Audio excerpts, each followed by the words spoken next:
Okay, let's get started. Nice to see everybody here. That's we're heading towards 90 participants. So it's nice to see you all here and welcome. So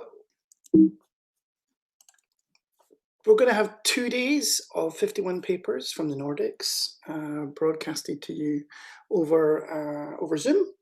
I should ask you that it'd be nice if you can tweet about what's going on in these 2 days, and also if you're talking, publicize your talk.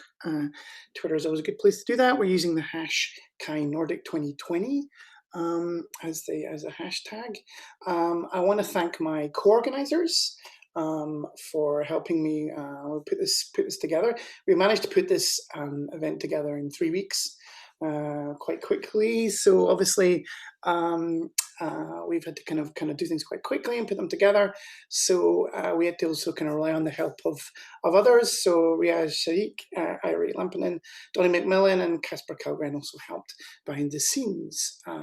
If you have any problems with connecting, or if any of our streams go down, you can send us an email at help@chinordic2020.org. And obviously, with something new like this, things are going to go wrong, so please be a little bit patient with us and the technology. If also, particularly if Arthur's Wi-Fi connections aren't so good and their streams go down and the like, please just be patient with us and the technology.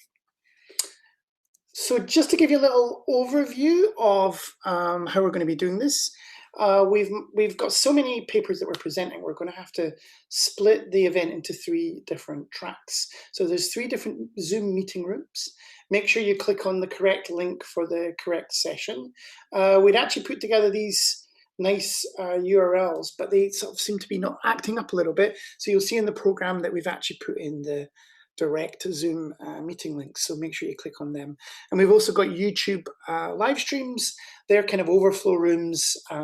They also work as well if you don't want to install Zoom for whatever reason. You can just go to the YouTube stream. One slight problem with that, though, is that you can't ask questions. It's really helpful for us if you ask questions. This is going to be a kind of different sort of event than I guess what we're used to. And it's also for speakers, we really wanted to make sure that they have a long bit of time to get some questions from you. So please ask your questions. Please make the effort to actually engage with the speakers. The way that we're going to do it is that when you want to ask a question, wait until the speakers finish their talk. Type your question into the chat, and then the chair, there's chairs for each session. They're going to ask you to speak your question, and then you should unmute yourself. And then when you unmute yourself, you can actually ask the question, and the speaker can answer. So we're really hoping to get a little bit of discussion going on. As you know, with these kind of these online chats and like this, things can be a little bit more clunky. Sometimes there can be a little bit more silences, but I'm hoping that we still get some good discussion going. There's 10 minutes for each presentation, and there's 10 minutes for questions that we've left for each speaker. A last request is, we realize not everybody can do this, but if you can turn your video on while you're participating, that is really great. I think it's really good for speakers to get that feeling that people are there. So if you feel comfortable with it and you can, please put your video on. It also helps us get a real kind of feel for who's participating as well. And I'll repeat this stuff just at the end, so we're kind of sure about how we're going to work with this new technology. So we're really fortunate in the Nordics that this year the ACM has acknowledged 2 leading HCI academics, actually 2 of the leading academics in the Nordics. Kasper Hornbach and our own Kia Höök have been awarded a membership of the CHI Academy this year, and that's a real great about news. It's really great for the Nordics, and obviously really great for Kasper and Kia. You can actually see papers. There's 1 paper from Kasper, and I think 5 papers that Kia is an author on in the program. And actually, in the next session, you have a choice between going into a session that has a paper by Casper and a session that has a paper by Kia, and another session which has a paper from me. So you really have your choice there of which track to go into. But I think we should all congratulate our Chi Academy new members. So congratulations to Kia and Caspar. Just a shame we can't have a real party in Hawaii.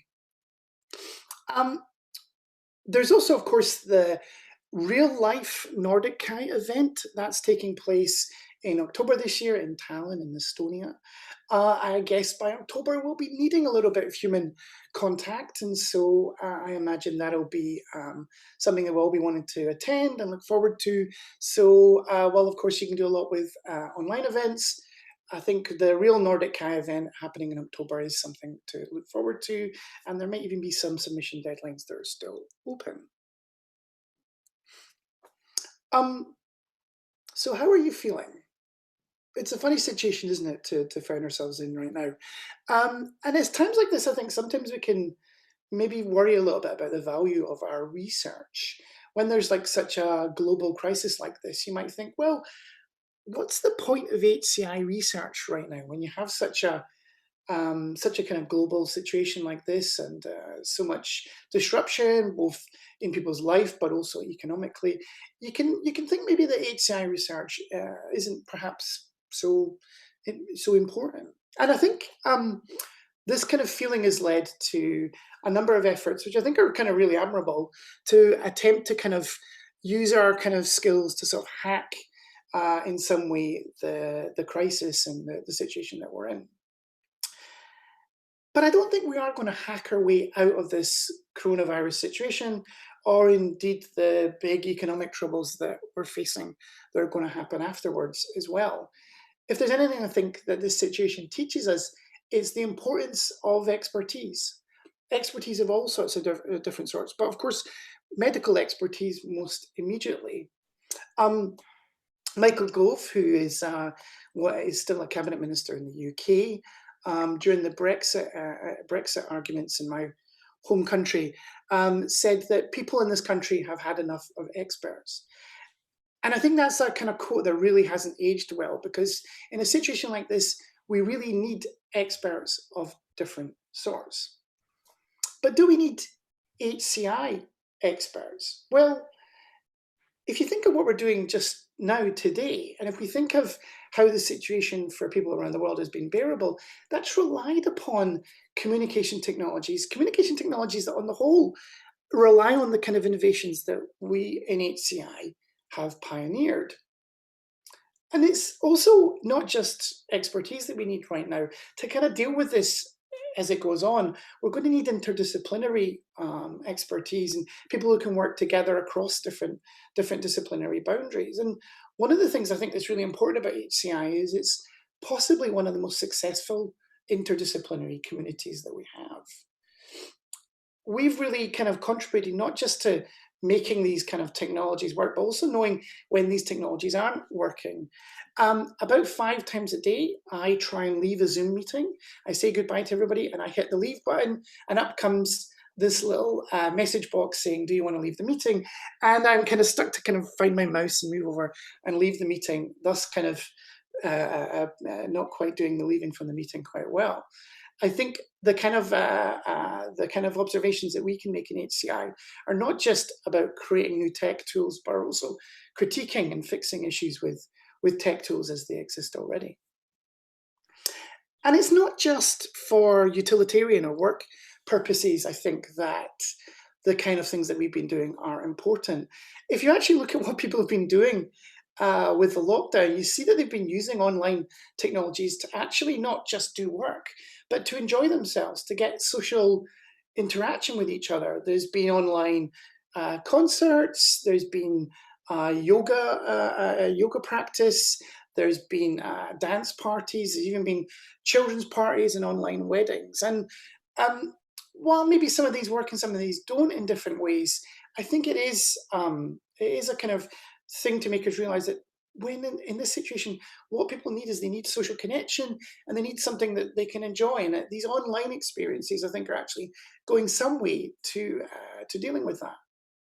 And I think that's one of the distinctly Nordic kind of things, isn't it?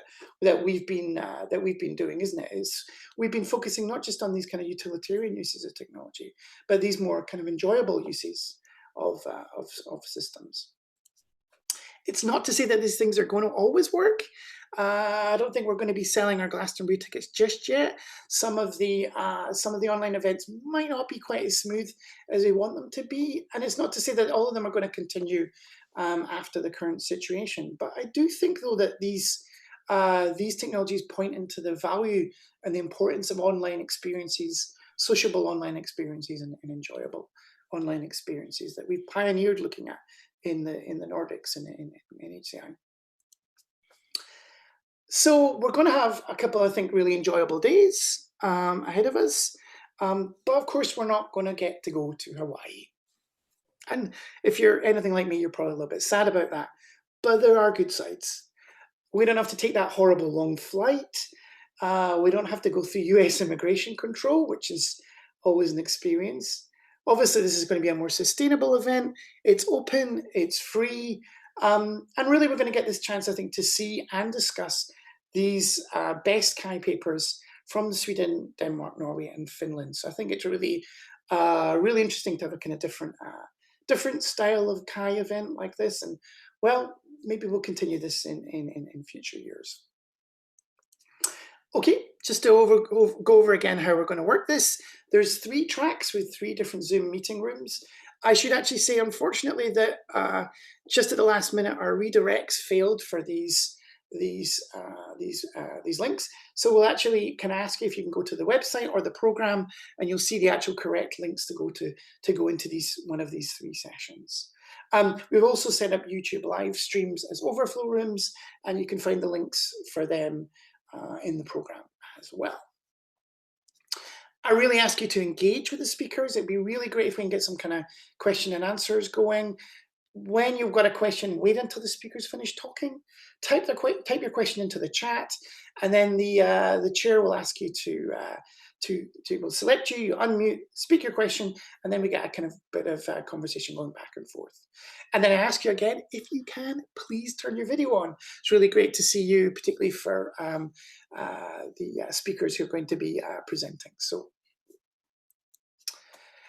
there's an overview. Next, we have 3 tracks. Session 1 is on Soma, Session 2 is on smartphones, and Session 3 is on video. And now is the time to pick the sessions that you want to go to for the rest of today. And then just follow those links that are in the program, and you'll be able to go into the right meeting room. But just now, we're going to take a little break, and then we're going to start again in just under 15 minutes. So we'll see you in 15 minutes. Thanks.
Start in 1 minute from now.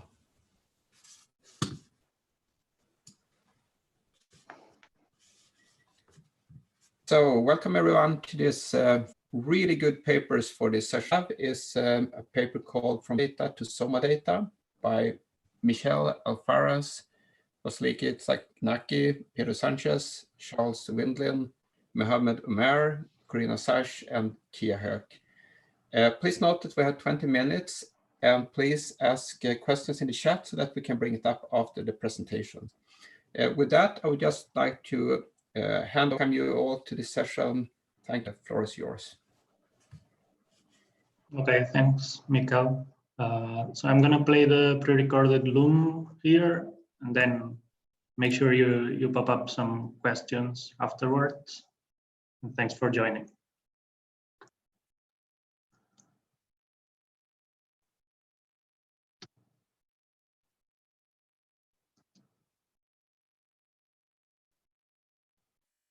Hi, I am Mikael Alfaras, and I'm here to present the KAI paper from Biodata to Somadata. So this is research that has been conducted under the AFECTEC Consortium, which is a Marie Curie Innovative Training Network, funded by the H 2020. I work at Plax and Jaume I University together. Really good papers for this session is a paper called From Data to Somadata by Michael Alfaras, Vasiliki, Tsaknaki, Pedro Sanches, Charles Windlin, Mohammed Umair, Corina and Höök. With KTH Stockholm researchers and researchers at Lancaster University in the UK. So the question that we approach in this paper is how can we as designers engage creatively with biosensing technologies, or rephrasing, how is it that biodata can be approached as a design material? So the results of this paper are presented in the form of artifacts, that is biosensing actuation couplings that lead to design insight. I'm going to be showing you muscle activity, which is coupled to sound, ectodermal activity, which is coupled to temperature feedback on the neck, and movement synchrony tracking that changes sound features. So if we look at biosensing, I think that we could all agree in saying that these technologies are becoming more and more available these days.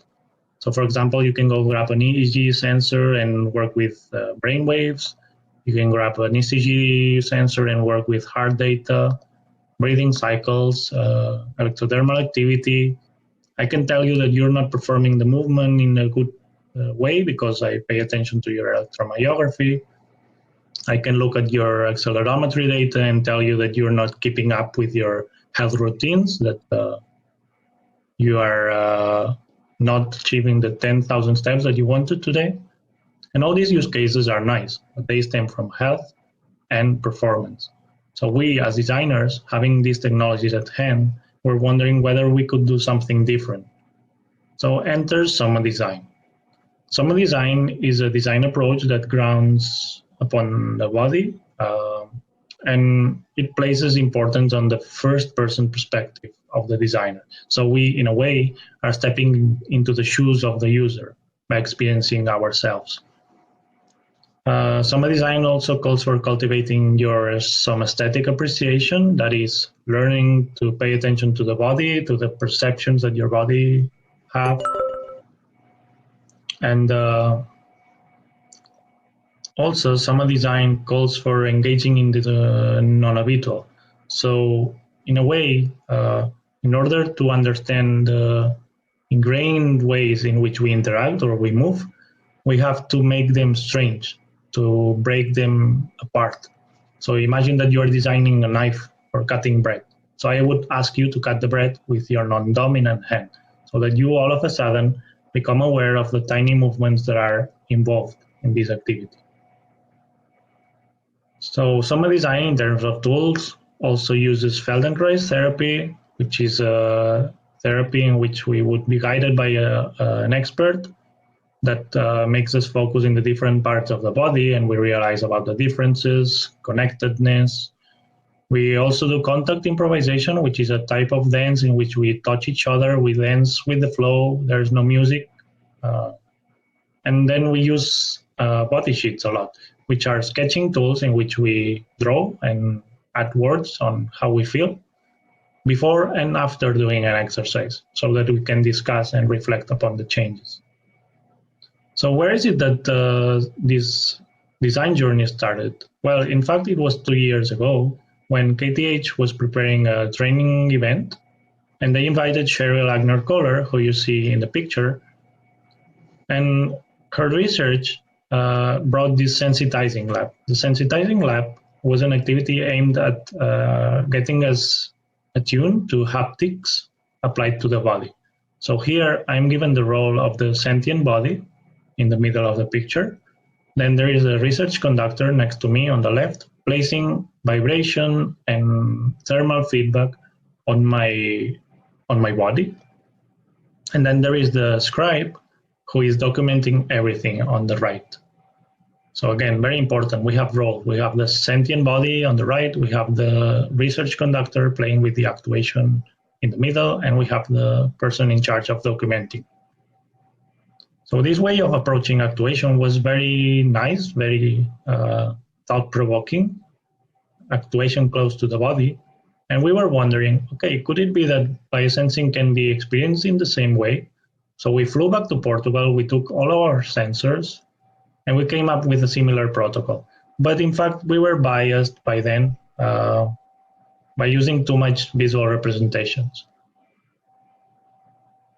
Luckily, we were invited by Nottingham Mixed Reality Lab to prepare a Soma design workshop on balance. So we took all our materials like the Soma bits, which support placing actuation and biosensors around the body. And we had this crazy idea. What if we couple biosensing to actuation? And in fact, it's not that crazy because you are grabbing data from the body and you're making this body aware of the data. So the designer that had the idea had been struggling when crossing a balancing pole, a balancing rod. He would be looking at muscle activity on a screen and not be able to perform the balancing act, not be able to grasp the data meaningfully. Instead, when trying with sound, all of a sudden, we were aware that he was about to fall. So it's not that that anticipation was cool per se, but we were experiencing something altogether. We were sharing the meaning making of muscle activity, and that was amazing. Later on, we were requested to design for synchrony in an event that had to take place in Cattolica di Milano. Here you can see some of our participants playing with body weights and contact improvisation, and Muhammad Umair had this crazy idea of coupling electrodermal activity with heat feedback on the neck. So we would see that the peaks on an EDA signal are translated into heat. And this is cool because you can share your arousal with other partners, for example. But what was particularly amazing was that participants realized that the Peltier element, the thermal element, could be turned upside down, and no longer we rely on heating elements, but now they are cooling off. And this is just reinterpreting the meaning of EDA, because EDA is not only about peaks emerging, but also peaks dissipating slowly. And this was amazing, again, that we had turned a material, the biodata, into something tangible that we can shape, that we can change. Later on, we created this coupling of movement synchrony, which is based on accelerometry, 2 accelerometers that are deviating a chord that is played by the computer, and the chord will change pitch when these 2 artifacts don't move altogether. So when given to participants, they come up with choreographies. They don't speak to each other, but move all together. And they even realized that this mechanism was only working in one direction. So these were pretty simple accelerometers and only worked in an axis. So again, they are appropriating the technology. They are appropriating the meaning making of the data. So by these examples, we created what we call Somadata. So Somadata are experiences of biodata from the first person perspective, again, stepping into the shoes of the users. Experiences that enable collective meaning making, so something that is shared among the Soma design group.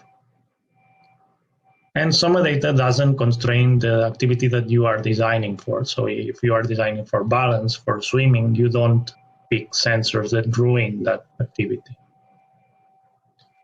So in this paper, I hope that I have convinced you, or that we have convinced you, that making Somadata available to design is possible, that we call for sensitizing ourselves, and that biosensor data is no longer seen as raw data, but socio-digital material to be experienced and molded. So we shape the digital materials, but they shape us. They shape our movements, behaviors, and attitudes.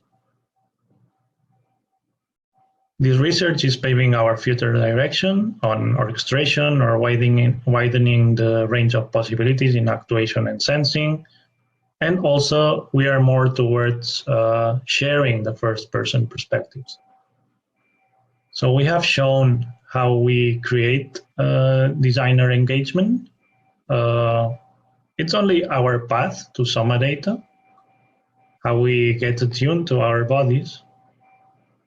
And we hope to see that more examples of Somadata will emerge in the near future. So these are only our examples, but Somadata is about a much wider range of possibilities that I hope to see. Thanks for your attention.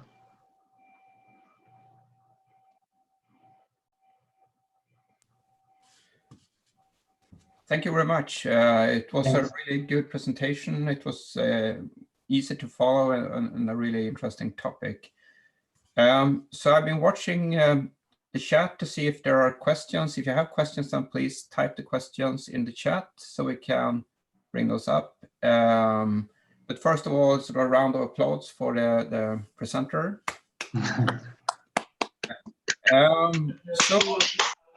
At least I have a couple of questions. So the first one is, you started with the lived body, and then you mentioned biodata and experience and meaning making and so on. Can you say a little bit more about sort of the relation between experiences and the data you have collected and these sensor technologies?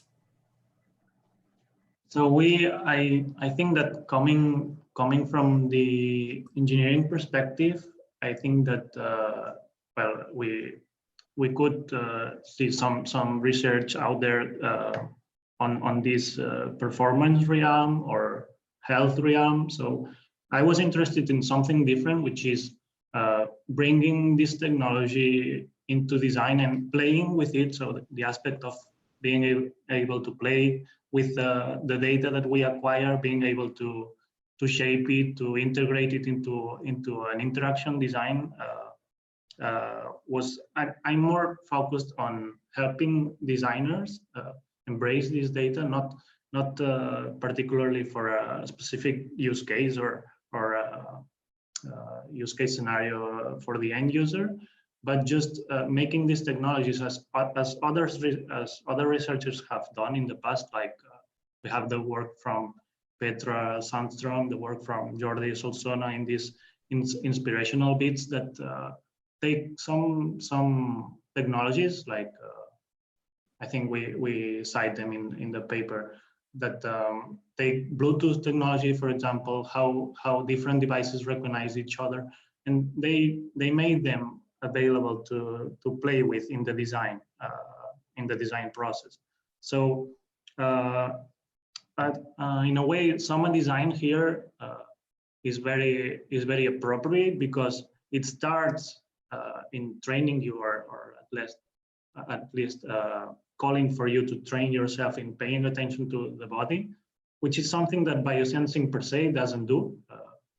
You may have a technology that's just telling you authoritatively how your body is accomplishing an action, but I want to be able to this meaning augmentation, or this information, grab it and play with it. So that's kind of the approach. I'm not sure if I'm answering the question. Okay. Yeah. We do have a few more questions. So the second question I have is, would you say that this approach can be used to understand whether the biodata is misinterpreted, or will it be as difficult as it always is, in a sense? I think it can help, but we would never claim that our approach is a way to solve these difficulties. I mean, maybe a way to be more aware. Like I think we pointed, for example, at research done by Felice Alawi, who is a dancer that has engaged in galvanic skin response data, for example. So this monitoring arousal and in very active movement performances. And we noticed these difficulties, that designing with biosensing data is tricky. And of course, in this in entering into the design process and trying to make this data tangible or more able to shape, we realize of some of the constraints. But I wouldn't claim that we are solving them, or that it's the panacea for entering into biosensing design. Okay, thank you.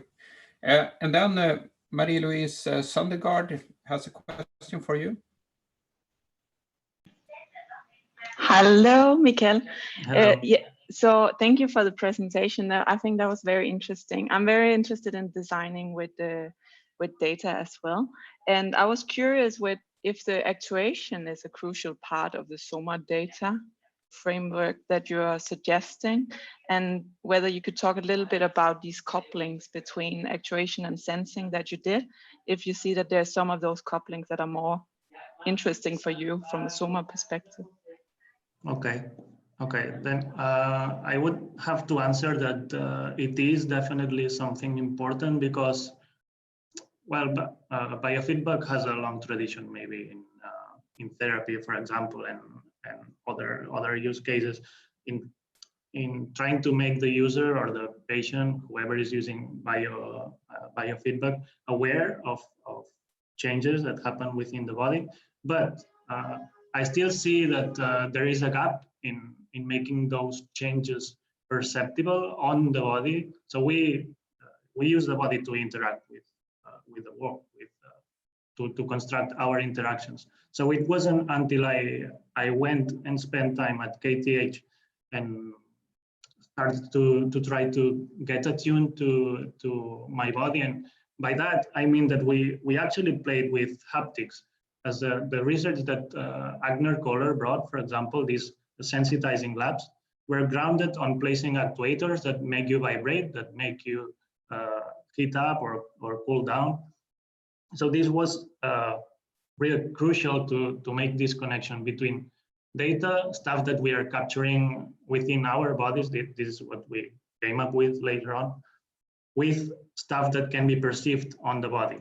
And this is something that, for example, we had an experience with screen-based displays. I'm not saying that screen-based displays are bad, but I needed to hold on to my body to understand this data differently, and that cannot get rid of actuation that easily. I think it's a good path to follow. Like, I don't know if you're aware, but there are other projects, like I've seen these galvanic skin conductance t-shirts that color up, or the affective chronometry work that Muhammad Umair has presented. I'm very interested into bridging the gap, and that bridge happens, for example, when the affective tracking crosses it by using vibration, and now all of a sudden you again are aware of the changes that are happening in your body. You couple EDA peaks in this case to vibration, so you, in the same act, whatever you are doing, it grounds you to your body in a different way. So actuation, I'd say, is a crucial thing to keep. And we are envisioning future work on breathing. Breathing is a very interesting signal that we kind of control. We need it to be there all the time, otherwise we would die. But it also opens up for interaction. We can use it as an input to start and stuff interfaces.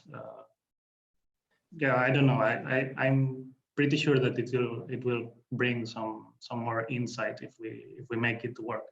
But I haven't achieved it yet. Okay, so sorry for interrupting here, but I think we need to move on to the next paper. So thank you very much, and a round of applause from all of us. Thank you. Thank you all for joining. Okay, so thank you very much. We need to move on to the next paper. It's a paper called Touching and Being in Touch with the Menstruating Body. It's by Nadia, Campo, Woytuk, Marie-Louise Søndergaard, Marianela, Ciolfi, Felice, and Madeline, Balaam. This also got a Best Paper nomination, so you're so welcome. It will be very exciting to hear about this work. Please welcome, the floor is yours. Hi, thank you. I hope everyone can hear me all right. Okay, I'm going to give this presentation live. So maybe Mikael, let me know if the connection drops or anything. Yeah, and I hope it goes well. Thank you and welcome for joining this presentation and discussion on our paper titled Touching and Being in Touch with the Menstruating Body. I'm Nadia, Campo, Woytuk. My co-authors are Louise, Juul, Søndergaard, Marianela, Ciolfi, Felice, and Madeline, Balaam. Our paper describes the design, deployment, and discussion of a research through design work called Curious Cycles. Curious Cycles is a set of objects and interactions which invite people who menstruate to explore their menstruating body throughout a full menstrual cycle, which is approximately a month. While there's been a rise in digital products and services concerning menstrual cycles and fertility in the industry, these tend to approach the body from techno-solutionist perspectives, framing menstruation as a problem to be remedied or controlled through technology, and casting aside the pluralism of menstrual experiences and bodies. These technologies also seem to intentionally avoid touching the body and its fluids, especially menstrual blood. And as previous literature in HCI has pointed out, these technologies focus around the body rather than engaging directly with it. Therefore, to situate a bit, this project draws from previous work in women's health and interaction design, also from feminist HCI, and is also influenced by somaesthetic interaction design, or Soma design. So in this work, we propose touch as a way of knowing and understanding one's menstruating body, and this includes its fluids. I'd also like to mention that throughout the presentation, there are a few pictures of menstrual blood and some partial nudity, which will be indicated on the previous slide. So when we use touch, we draw from the literal and metaphorical meanings of touch discussed by feminist technoscience scholars Karin Ryding and Maria Puig de la Villacasa. So instead of producing knowledge by observing the body through vision, through data on a screen or things happening at the periphery of the body, we're interested in ways of generating knowledge through touch, touching the material, touching the body and its fluids.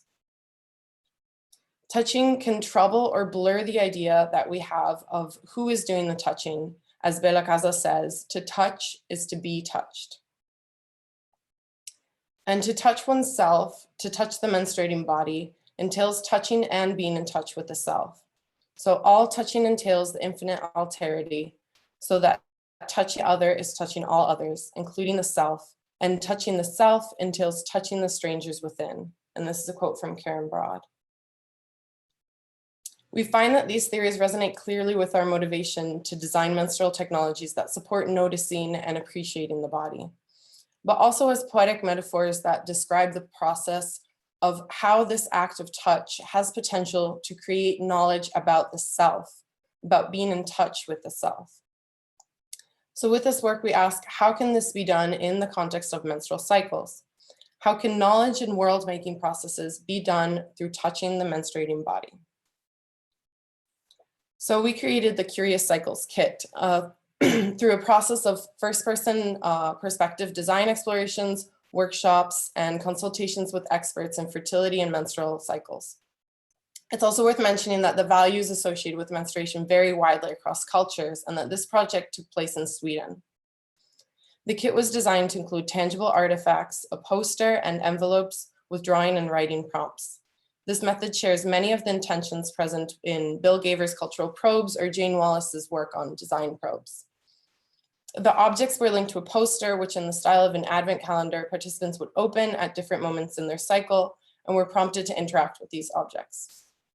One of the primary prompts in the kit was to collect samples of your own menstrual blood, cervical mucus, and saliva, and to observe them attentively under a smartphone microscope, which had the shape of a 3D printed eye. These fluids were chosen because they are important signals and markers throughout the cycle. Another object in the kit was a handheld mirror and lamp, which prompted participants to closely observe their vulva, either while menstruating or not.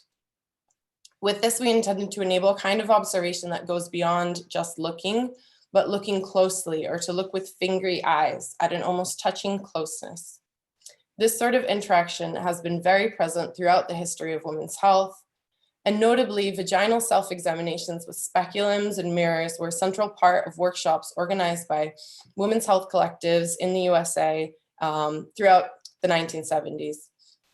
When I told my mom about this project that I was working on, she immediately bought me a copy of the edition that she had of Our Bodies, Ourselves, which detailed how to perform these examinations at home. Therefore, these took place in non-medical and mundane surroundings, inspiring comfort and playfulness. And this was something we wanted to share with Curious Cycles. In the kit, the mirror/lamp and the microscope could be paired together to observe the fluid samples. Other objects and interactions included a heat pad with a body mapping activity, similar to the one that Miquel has presented, and tools to aid collecting and observing the bodily fluids. We gave 5 sets of Curious Cycles to 5 women living in Stockholm, Sweden. They were of different ages and had different cultural backgrounds and were not currently using hormonal contraception. As well as the kits, each participant made use of an individual Instagram account, which they used as a visual diary. So the ways in which participants touched and looked at their menstruating body involved direct skin contact with the fluids, but also they used tools and secondary materials, such as their menstrual hygiene products. Therefore, their experiences of touch varied greatly depending on these products, the history of their use, and the spaces where the touching and looking was performed.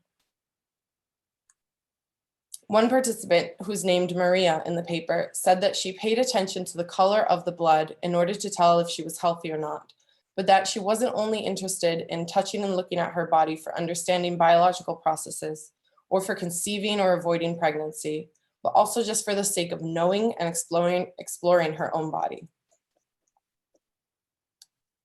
Several participants managed to see the ferning patterns in their saliva, which are a sign of ovulation. As participant called Emma explained, I did this every day until I saw the ferning patterns. I needed to see them. I really enjoyed it because I had no idea that the patterns would change. And I thought it was actually really aesthetically beautiful as well. And seeing how aesthetically pleasing it was, it also kind of gave me this new appreciation for it. So by seeing menstrual blood, mucus, and saliva as something more precious or valuable and knowledge-bringing rather than waste, and through the power of looking and touching over time, participants strive for this sense of aesthetic appreciation, of admiration and attunement with their own body. Therefore, we believe that the future menstrual cycle technology should help to directly challenge the stigma and the misunderstanding of these fluids, and in particular menstrual blood. Although several participants already had a certain closeness to their bodies, they expressed the need to intentionally be invited to touch. Participant Laura explained how she always thought about looking at herself with a mirror, but she never did it until she had to, which was during the study. Therefore, we see the role of menstrual technologies to be a provider of this invitation, to entice touch by curiously looking, as well as supporting and confirming the knowledge of doing it. For example, one participant recalled that she would have benefited from an ovulation test to confirm what she learned by touching her cervical mucus. Another participant commented on the need to know what she was actually seeing under the microscope. So in addition to the knowledge that some of the mainstream menstrual technologies deliver, such as menstrual trackers that quantify the body, we must design menstrual technologies that support and complement the knowledge obtained through touch. Another thing that happened during the deployment of the Curious Cycles kit was that participants unexpectedly followed each other through their online diary and created an improvised network of support, giving each other advice on how to use the tools, but also encouraging the content that they shared. The fact that the Curious Cycles kit took up space in the participants' homes and required a fair amount of time dedication revealed tensions that might exist when sharing these menstrual experiences. For example, one participant said she found it funny how these things existed in her home, referring to the objects in the kit. And she explained this as she showed me a picture of how she had put them on a tray and then she would move them to a hidden place when she had guests over. Also, another participant made her experience more visible by provoking her partner and leaving the objects in sight. These stories of sharing or sheltering their experiences serve to highlight how ecologies for menstrual experiences need to be considered in design, and how these menstrual technologies become part of an already existing ecology of artifacts and social actors. In this work, we have shown that designing beyond the boundaries of the body can become a way to know and understand both the body and the self. And we'd like to make a call to incorporate bodily fluids in our designs. And as Maria Puig de la Bella Casa puts it, the world is constantly done and undone through encounters, which are not always those we might expect. The question of how we learn to live with others, being in the world, is an opening to becoming with, to be touched as much as to actively touch. We hope that our work can inspire the Kai community and that we have made a small dent in reconfiguring the societal discourse around menstruating bodies. Finally, I'd like to end this presentation with a hopeful yet a raw depiction or metaphor of what it's like to coexist with our bodies and our menstrual experiences by one of the participants in the study. And she says, "My feelings towards my menstruation could be compared to those I have towards bees. I don't enjoy being around them, but I appreciate the services they do. And every time they come back, I am glad that the world I know still exists, as in not being pregnant or still having fruit on the trees." And this paper was truly a collaborative effort. So I'd like to thank my co-authors, Louise, Maya, and Madeline, for being part of this work. I'd also like to thank the participants in the study for sharing their stories, and the people and places who helped with the design work and participant recruitment, and to everyone involved in the Kai process, the Kai submission process. And that's it. Thank you. Thank you very much. Thank you for a wonderful presentation. We do have a number of questions here, so I think Louise first.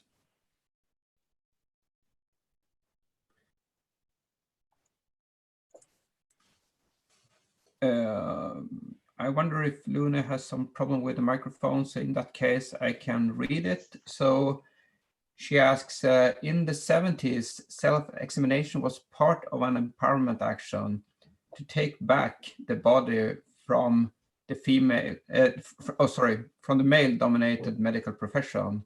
You make a connection to the 70s through the our body, ourselves. Are there other connections, or perhaps does this project seek to do something else? What type of emancipation is it aimed to facilitate, if any? Because it seems like this has emancipation purposes too. From what? Okay. The whole question is in the chat if you want to look at it. Thank you. Okay, thank you, Lone, for that question, and a lot of questions. So I think mostly I made the connection to the 70s and that sort of female health movement, because I think it might be the most documented movement that incorporated these similar practices. But so when you refer to emancipation, I think the one thing that came a lot through the mirror, one thing that was really interested is that before we were kind of thinking of this idea of touch, because the mirror is more looking, right? But it's a sort of looking that kind of involves this kind of like what I said, the more like looking with fingery eyes, the looking really closeness. And I think we saw a difference between that kind of looking and the looking that you do on, like, when you look at an anatomical figure of the vagina, for example, but instead you're looking at your own, it's happening at the body. So I think that there's a lot of value in that kind of differentiation. I don't know if I don't know if that answers your question, or you'd like to say a bit more about it. I don't know. I hope, Luna, you're okay with this. We also have a question from Alex Taylor.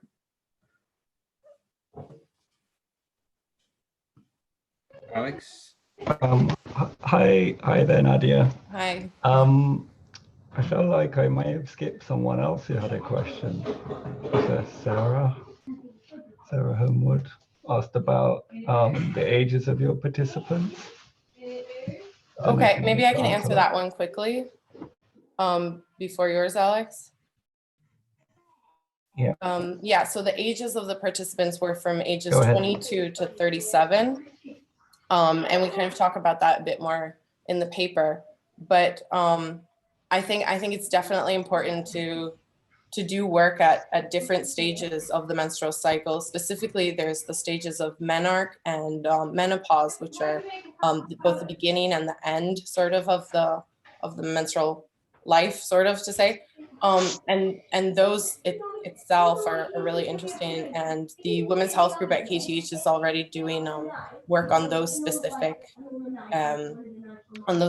populations. So yeah. Great. Thank you.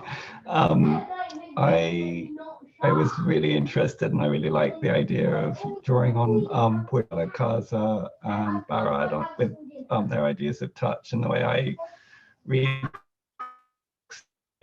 they start to use different forms of knowing that might not be sort of along the lines of established technoscience. So I was thinking as you were talking, and I'm sure there's more of this in the paper, that what do those ideas of touch in feminist technoscience bring to what you're discussing, other than just being other new ways of thinking or alternative ways of thinking about bodies? And so and when you talked about ecologies, I really like the idea that bodies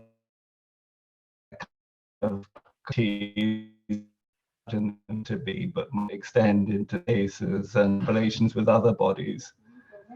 So I guess I was wondering whether that's something that you've explored, and I feel like that then starts to really get at things that Puebla Casa talks about, that is not a confirmation of singular bodies or individual bodies, but rather a way of thinking about bodies being enacted, always being enacted. And I wondered if that was something that you built on in the paper at all. Yeah, so these theories were really, I really like these theories as well. And I think they have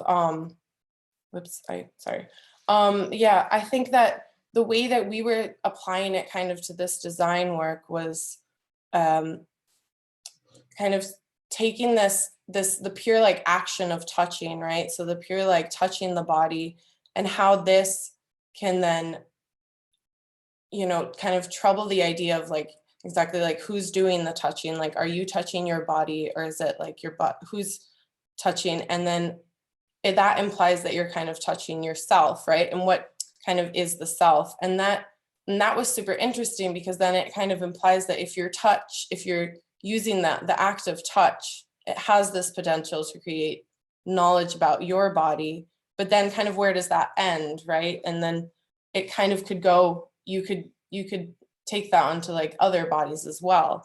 And I think in the paper, we have a few examples of how specifically these activities of touch and touching one's own body were also kind of affecting the others and the surroundings. Like there was some participants who were talking about how their partners were reacting to this, or their cohabitants. And I think then the meaning of touch goes beyond just like the actual like who's doing the touching like with their fingers or their body, but like how this act is actually like touching the other people surrounding them. Okay, thank you very much. We need to move on, so thanks for a great presentation, and a round of applause for you as well. So thank you. Thank you so much. So thank you all. We need to move on to the third paper in this session. It's a paper called Soma Design and Sensory Misalignment. It got an honorable mention award, and it's written by Paul Tennant, Joe Marshall, Vasiliki, Tsaknaki, Charles Windlin, Höök, and Mikael Alfaras. And it will be presented by Paul. So please welcome, the floor is yours. Hello. To share my screen. Oh, it says host disabled participant screen sharing when I try and share my screen. We cannot see it now. Yeah, when I try to share my screen, I get a message saying host disabled participant screen sharing.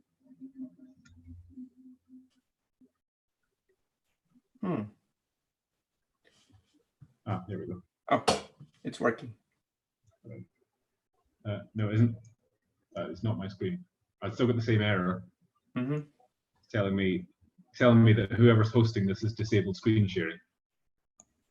I don't know, did you kill the previous screen? Oh, Mai is going to fix it. She's going to make you into a co-host. Okay. Just wait a sec, and the problem will... I cannot make anybody a co-host. It's only Barry who can. So Paul should be a host. That's done.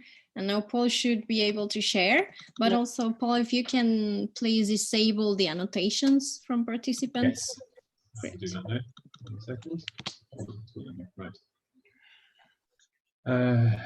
Now where's the setting for that?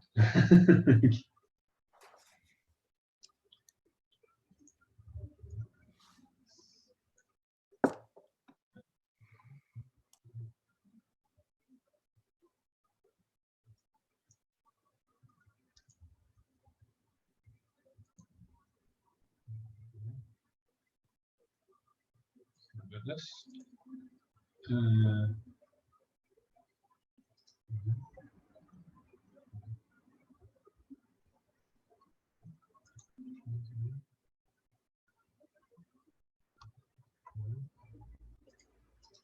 Seems like all my Zoom menus disappeared when I shared my screen.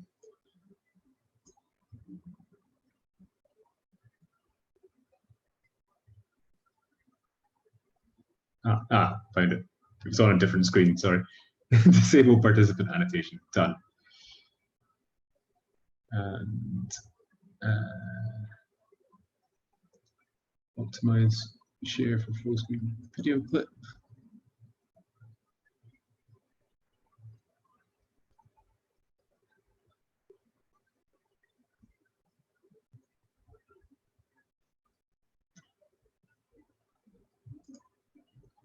Okay.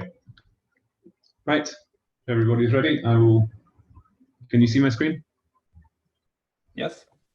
Lovely. Right. Hi everybody. I'm here to talk about our paper Soma Design and Sensory Misalignment. It's a collaboration between the University of Nottingham and KTH. It's by me, Paul Tennant, and also Joe Marshall, Vasiliki, Tsaknaki, Charles Windlin, Mikael Alfaras, and if you couldn't guess from the title, Höök. Now, a reasonable first question might be, what is Soma Design?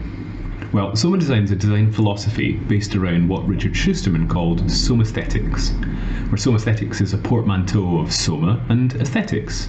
Soma being a holistic connection of the mind, body and emotion and social engagement, and aesthetics are simply how we engage with the world around us. So somaesthetics, our body engaged with the world around us. It's a first-person design method, one where designers filter design options through their own somaesthetically trained experience. And one common technique for doing this is something called defamiliarization. In defamiliarization, designers take everyday experiences and find ways to make them strange. And because they're strange, it focuses inspection of the experience and introspection of how the experience feels. I'm going to give you an example. I want you to think about your breathing for a moment. Just breathe in and breathe out. And breathe in, and breathe out again. Now I want you to not think about your breathing, and of course you can't, until such time as you're distracted from it. So let's distract you from it, because it's kind of annoying thinking about your breathing. Next thing I want you to do is just tilt your head 90 degrees. Tell you what, follow me round. Okay, good.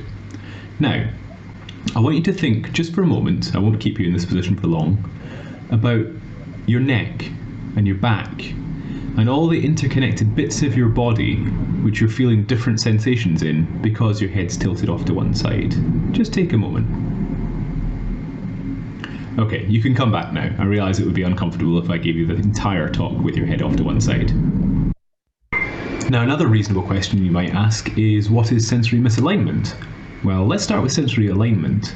Sensory alignment's a property of interactive systems, especially the so-called immersive technologies, and it's where the sensory input that you receive from one or more of your senses while using the system is consistent with what the other senses are telling you. So if, for example, you visually appear to be moving around, then your inner ear should be telling you you're moving around as well.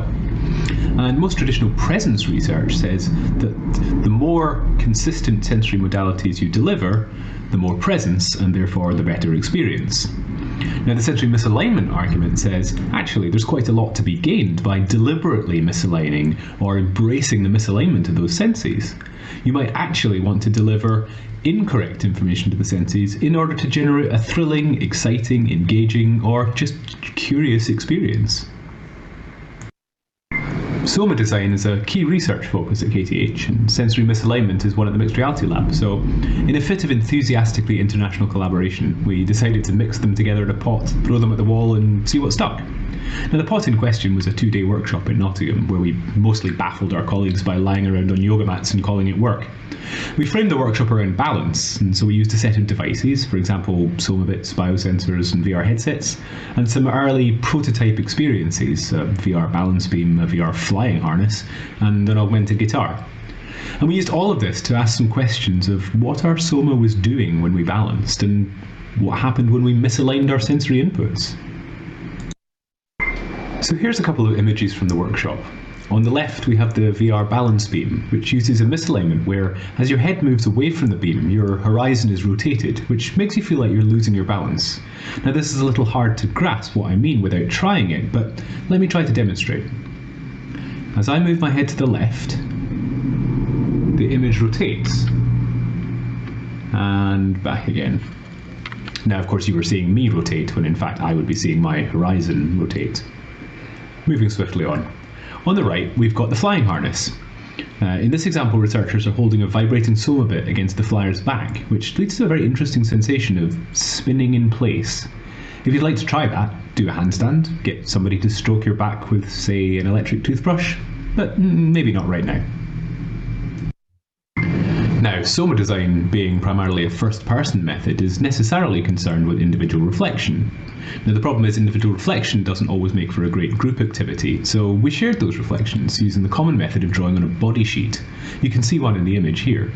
And then we discussed what we'd written on the sheets, and what it meant, what we felt. And using this common frame of reference went some way to helping us communicate what are really quite complex Soma experiences. We recognised, however, that there's a great deal of nuance to those individual reflections, and so we decided to draw on that as a method.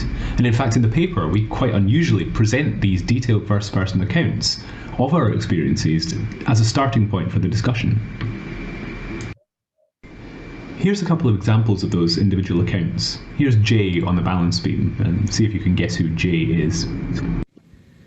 So, yeah, I've been doing tight ropes, hand balancing and things for years, but the moment someone put that vibration thing on my foot, it was suddenly like I was like a beginner again.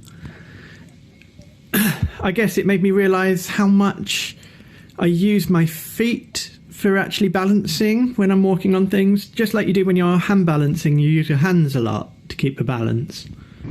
And then here's V on the flying harness. Again, feel free to guess who V is. The most interesting and at the same time confusing experience was the illusion that the vibration applied on my back created. I felt spinning around myself and slightly dizzy. So what have we learned from all this faffing around? Well, for one thing, we've extended our understanding of sensory misalignment. We started the workshop thinking that a visual misalignment would throw off balance in an interesting way, and sure, it does. But when we reflect on our experience, balance turns out to be a much more complex process than we thought, involving lots of different senses and sensations.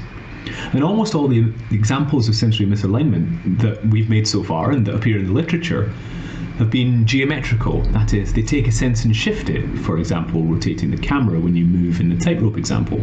But we saw with our study that, for example, adding noise to a specific sense, such as adding vibration to the feet when moving along the balance beam, can also be a really powerful way to misalign. The takeaway from this for sensory misalignment is the need to take more consideration of the bodily activity. So for balance, we should think about what it means to balance, what it means to be in balance. What are the senses and sensations involved, and how might perturbing those be interesting? It's really a focus shift from misalignment first to Soma first, from considering the external, that is, what should we send to the senses, to the internal, how does each sense interact with the task? We also learned a lot about pluralism in experience. That deep somaesthetic appreciation of the experiences and the associated discussions led us to see that different individuals have very different experiences, and indeed the same individual might have different experiences at different times. For example, there are different ways of approaching an activity, so an expert approaches an activity very differently to a novice. We use different sets of sensory cues to perform those activities, so some of us watch our feet when balancing, some of us watch the horizon. We have different physical relationships with an activity, so those of us who have a lot of core strength did really quite well in the flying harness, and those of us who have a lot of core cake do rather less well in the flying harness. We also found that different experiences could be had based on what prior activities we've been doing, so that spinning effect I mentioned earlier, that was greatly heightened after performing a Feldenkrais activity. All sorts of differences, fitnesses, aches, pains, tiredness, familiarity, emotional relationships, all these kinds of things affect the way we experience activities. And what does it mean to have a shared experience if we're all experiencing different things? This work has also made us think about orchestration. Somatic experience is, after all, not just a single point in time, but rather it's something continuous. We should think about designing experience to take us on some kind of somatic journey, or to put it another way perhaps, a somatic trajectory. And these trajectories might take us through comfort and uncomfort, novice and expert, challenge, catharsis, and so on. So when we think about orchestrating experiences, as we often do from cue to gift shop, we should be considering the Soma throughout that whole process. So, now we've come full circle. I started this presentation talking about Soma design, and in particular defamiliarization. Well, sensory misalignment is an incredibly powerful way of doing that defamiliarization. I want to give you an example. For most people, walking is very much an everyday activity, but in our VR balance beam experience, even without the balance beam, if we turn the effect up far enough, we can take away your ability to walk. Turn it up some more, and we can take away your ability to even stand on your own 2 feet. That's certainly a way to make walking unfamiliar, although it does occur to me now that it sounds like something that could equally be achieved with a large glass of gin. Beyond defamiliarization, we might also consider the problem of Soma communication. I've mentioned that it can be hard to articulate somatic experiences. We suggest then that perhaps misalignment could be used as a communication tool. You say, this experience makes my legs feel heavy. I say, okay, let's make some weighted trousers and I'll see what it feels like. So I'm going to leave you with the mental image of me trying to walk down the street wearing inexplicably heavy trousers. Thank you.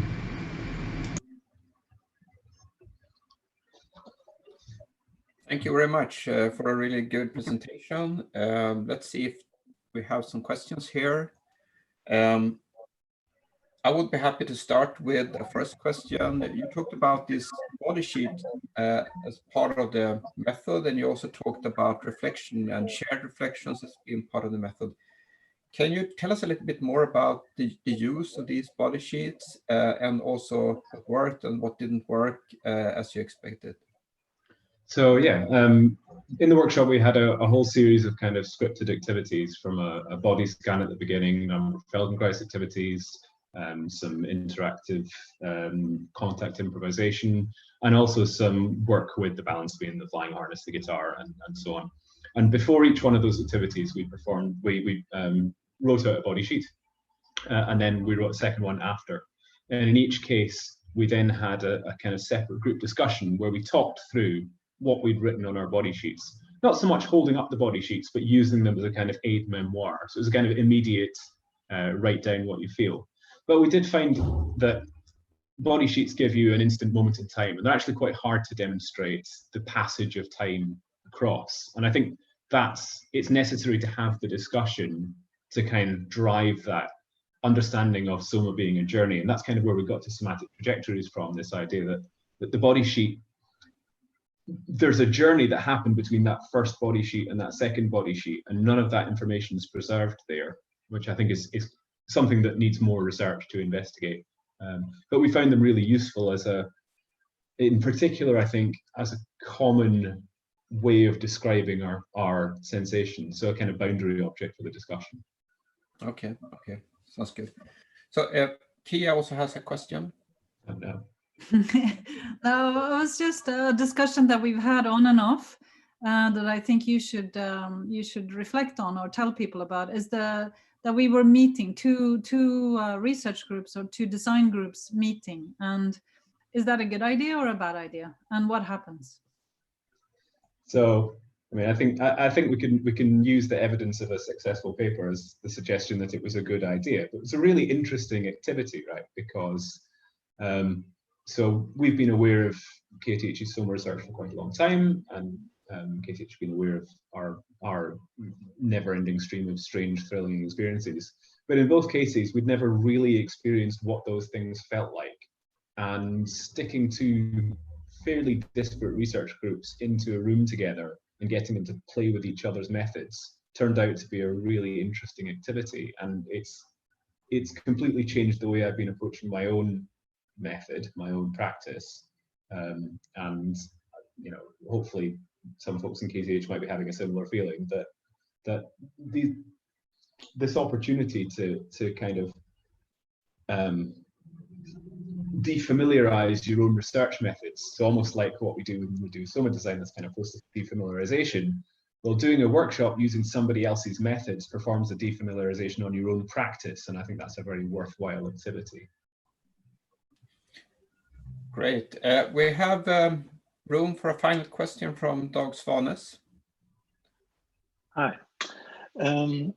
Yeah, very interesting talk. And defamiliarization is in art very much used as a way of provoking reflection. And to what extent are you designing for an experience more from an hedonic perspective, or designing for reflection? I think this is an interesting one for separating the two groups. So in the mixed reality lab, we tend to design these quite kind of fearsome, thrilling experiences. And from our perspective, looking at the defamiliarization makes us think about new experiences design, which are unfamiliar and strange.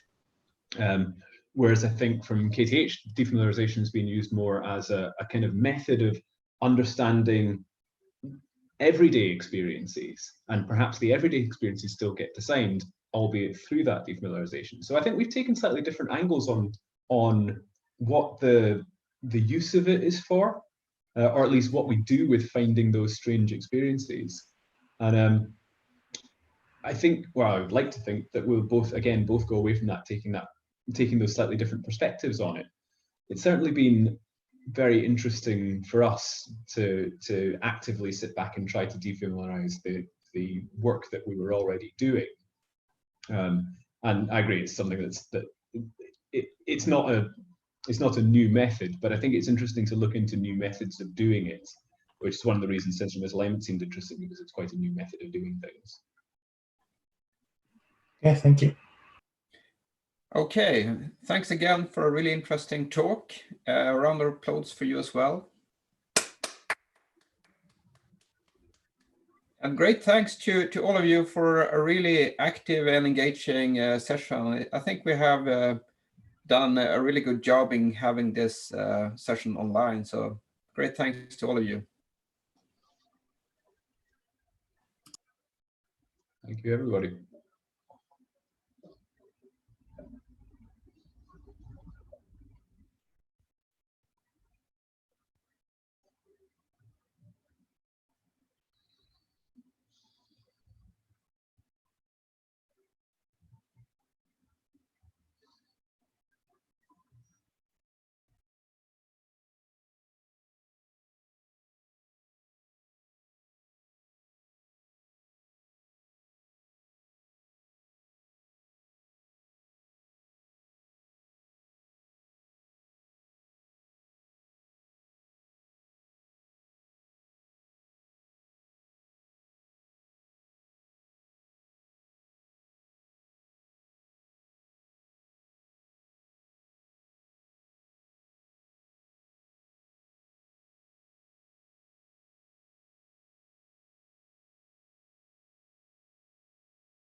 Hi, everyone.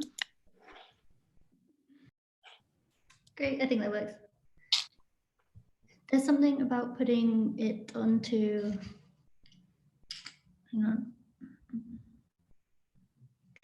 on.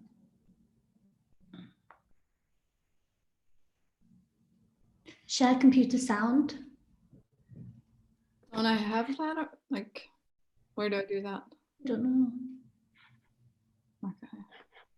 I'll check. I try once more to see if it comes up as a. Yeah, okay, share computer sound. Yeah, okay, I'll try it again just to see if it makes the difference.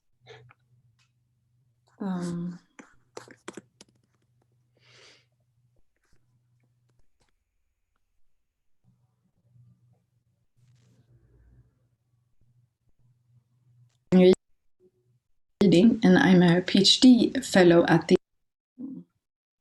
Good. It was really not synced this time though, because of that somehow.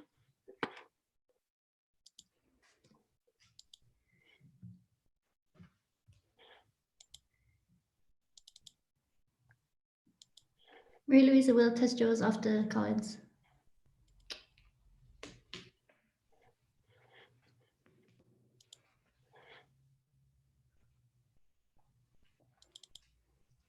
Hi everyone, my name is Karin Ryding.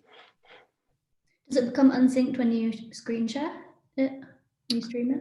Well, I can. It was from the beginning, and then it changed it, and then it became it again somehow. I don't know why, but I think that can happen. I'm just gonna try once more and see. Yeah.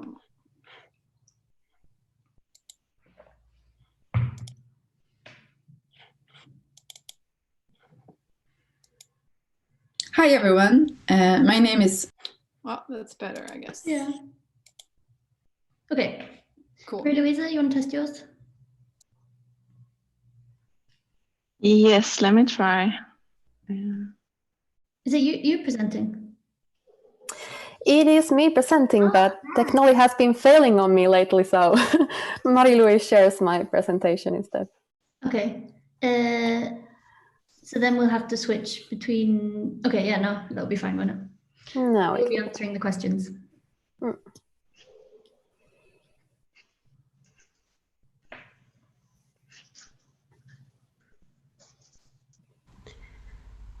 Hello and welcome to this presentation about whispering voice assistants.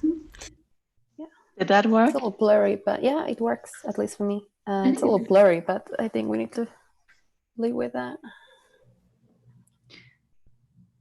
Good. And then, are you happy with that? You want to test anything else, Marie-Louise and Emmy? No, I think we're good. Yeah. And then Raina, you here? Yes. Yeah. Hi. Hi. Background. Can you give me access rights to share the screen? It's actually not me. Sorry. Yeah, sorry, I'm waiting for Barry to do that. It's just that he is a presenter in track 3, but I guess that he will be here shortly. Okay, great.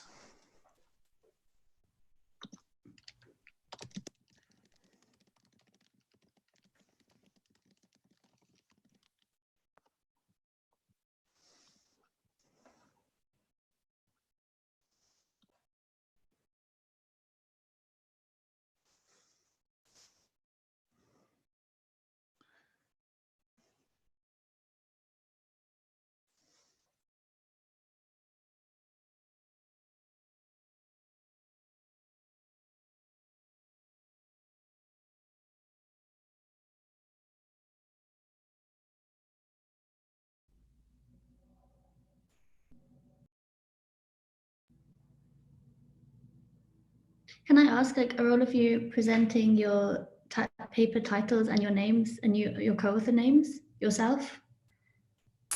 I'm presenting myself and my co-author. I'm not really saying the title that much, but okay, then I'll present. It says there. Karin, do you do yours? Just so I don't do it twice. You do yours. Okay, then I won't do yours. Raina. Rhino, yeah. I will present the name and also the names from my co-authors. Okay. And also the title, yeah, sure. Good, okay.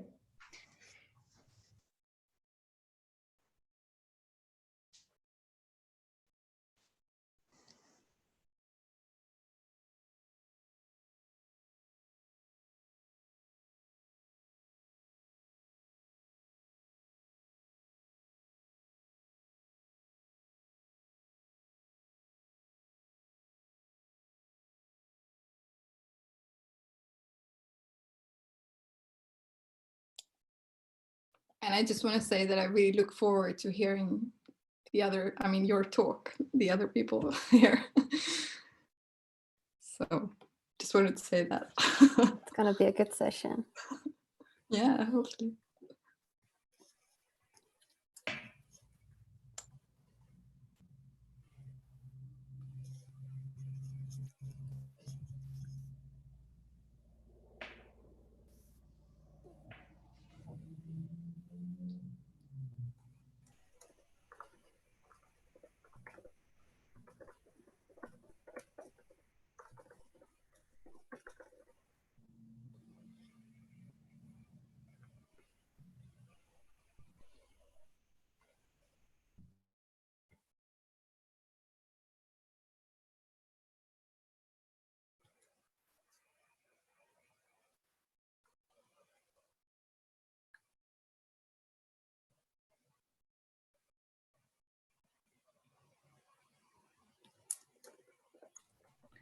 Mai, did you get any update from Barry about Lina? Nope, not yet. Should we make a backup plan? I think that he will be here before Rainer presents. The thing is the testing.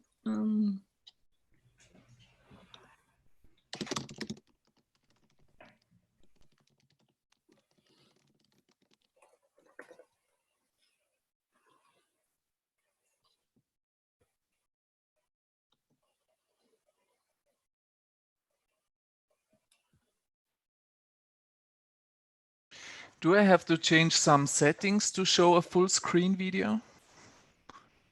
Not that I know of. Okay. Just make sure that you have the optimized video when screen sharing. Oh, it says Rainer is a host now. Co-host. Okay, great. So can you see the share screen? Yeah. Gonna just try your video? Mm-hmm. Or are you doing live? I pre-recorded it, yeah. Okay, great. So one moment. And make sure you have the share screen, share computer sound on.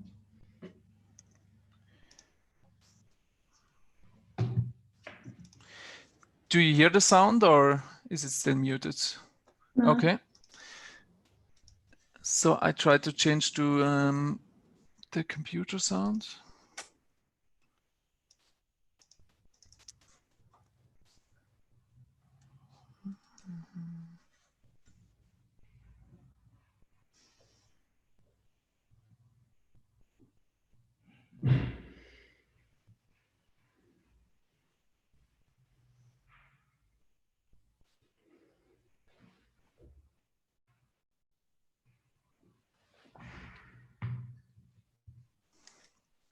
Were you sharing the sound of the video, Rainer?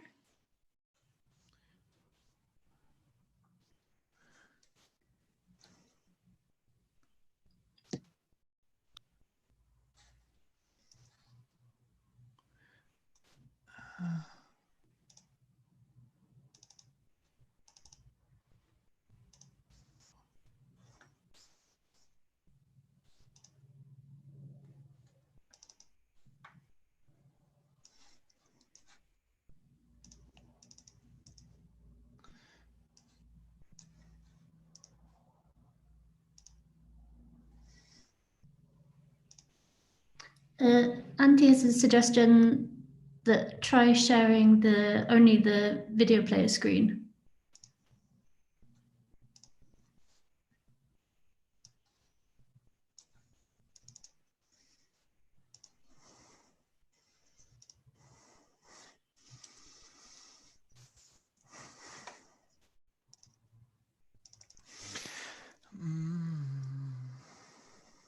Or you just give the presentation, Rainer?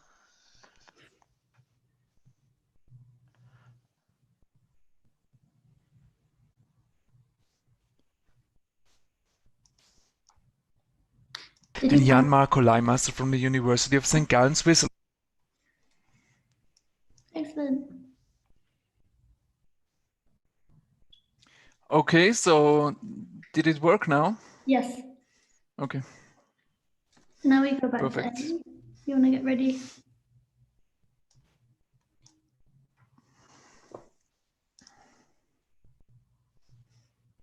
So Rainer, if you stop sharing now. And then...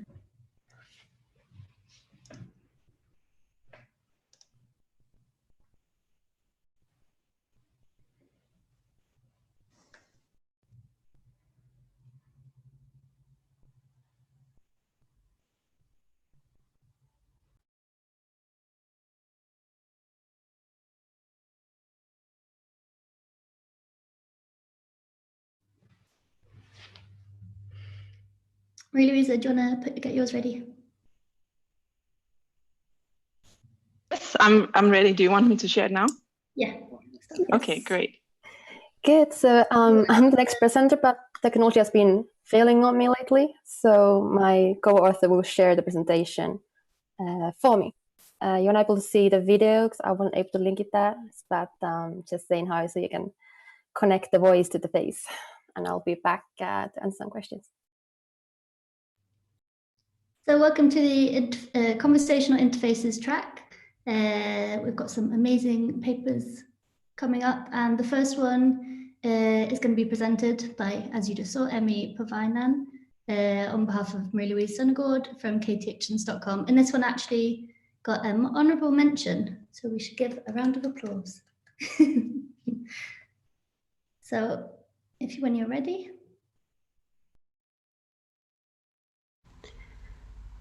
Hello and welcome to this presentation about whispering voice assistants. My name is Emmy Parviainen, and together with Marie-Louise Søndergaard we present a research to design project that explores how whispering influences the way people experience and also interact with voice assistants. In this paper we present how whispering opens up new dimensions of how and when voice interaction could be used. We propose that designers of whispering voice systems should reflect on how they facilitate the experiential qualities of creepiness, trust, and also intimacy, and reflect on the potential challenges that whispering brings to the relation between a user and a voice assistant. So today it feels sort of like machines have overpopulated the world with sounds. At the same time, at least here in Western societies, volume has been considered as power, and people have been showing importance and authority by raising their voice. However, whispering, even though it's quite weak in volume, is used to communicate various moods, feelings, and contexts in human interaction, probably more than any other voice modality. And therefore, we think that it challenges the assumption that volume really is power. So in the late 2018, Amazon introduced a new way to interact with Alexa. This is called a whisper mode. So when a user whispers to Alexa, Alexa will whisper back. And this allows a user to interact with voice assistant in contexts where speaking with full volume would not be ideal. For example, when there's a sleeping baby in the same room. And despite Amazon highlighting the useful properties of whispering, users of Alexa began to label the behavior as quite creepy. One reason being that whispering pushes against the traditional social norms of machine-like voice assistants. Something like whispering is very human-like. It's not something that machines should know how to do. So if you have not heard how whispering Alexa sounds like and now you wonder, let me just play a little clip. Alexa, tell me a secret. I don't have any secrets to share. Alexa, is it winter? It's not winter in your current location. It's autumn. Oh my gosh. Alexa, do you know the Muffin Man? I've never met him, but I do know his sister, Madame Macaroon. She's a little bit nutty, but sweet. What the? Alexa, do you want to build a snowman? Come on, let's go and play. Alexa, tell me the truth. You can't handle the truth. That seemed like a threat. Alexa, how much wood could a woodchuck chuck if a woodchuck could chuck wood? A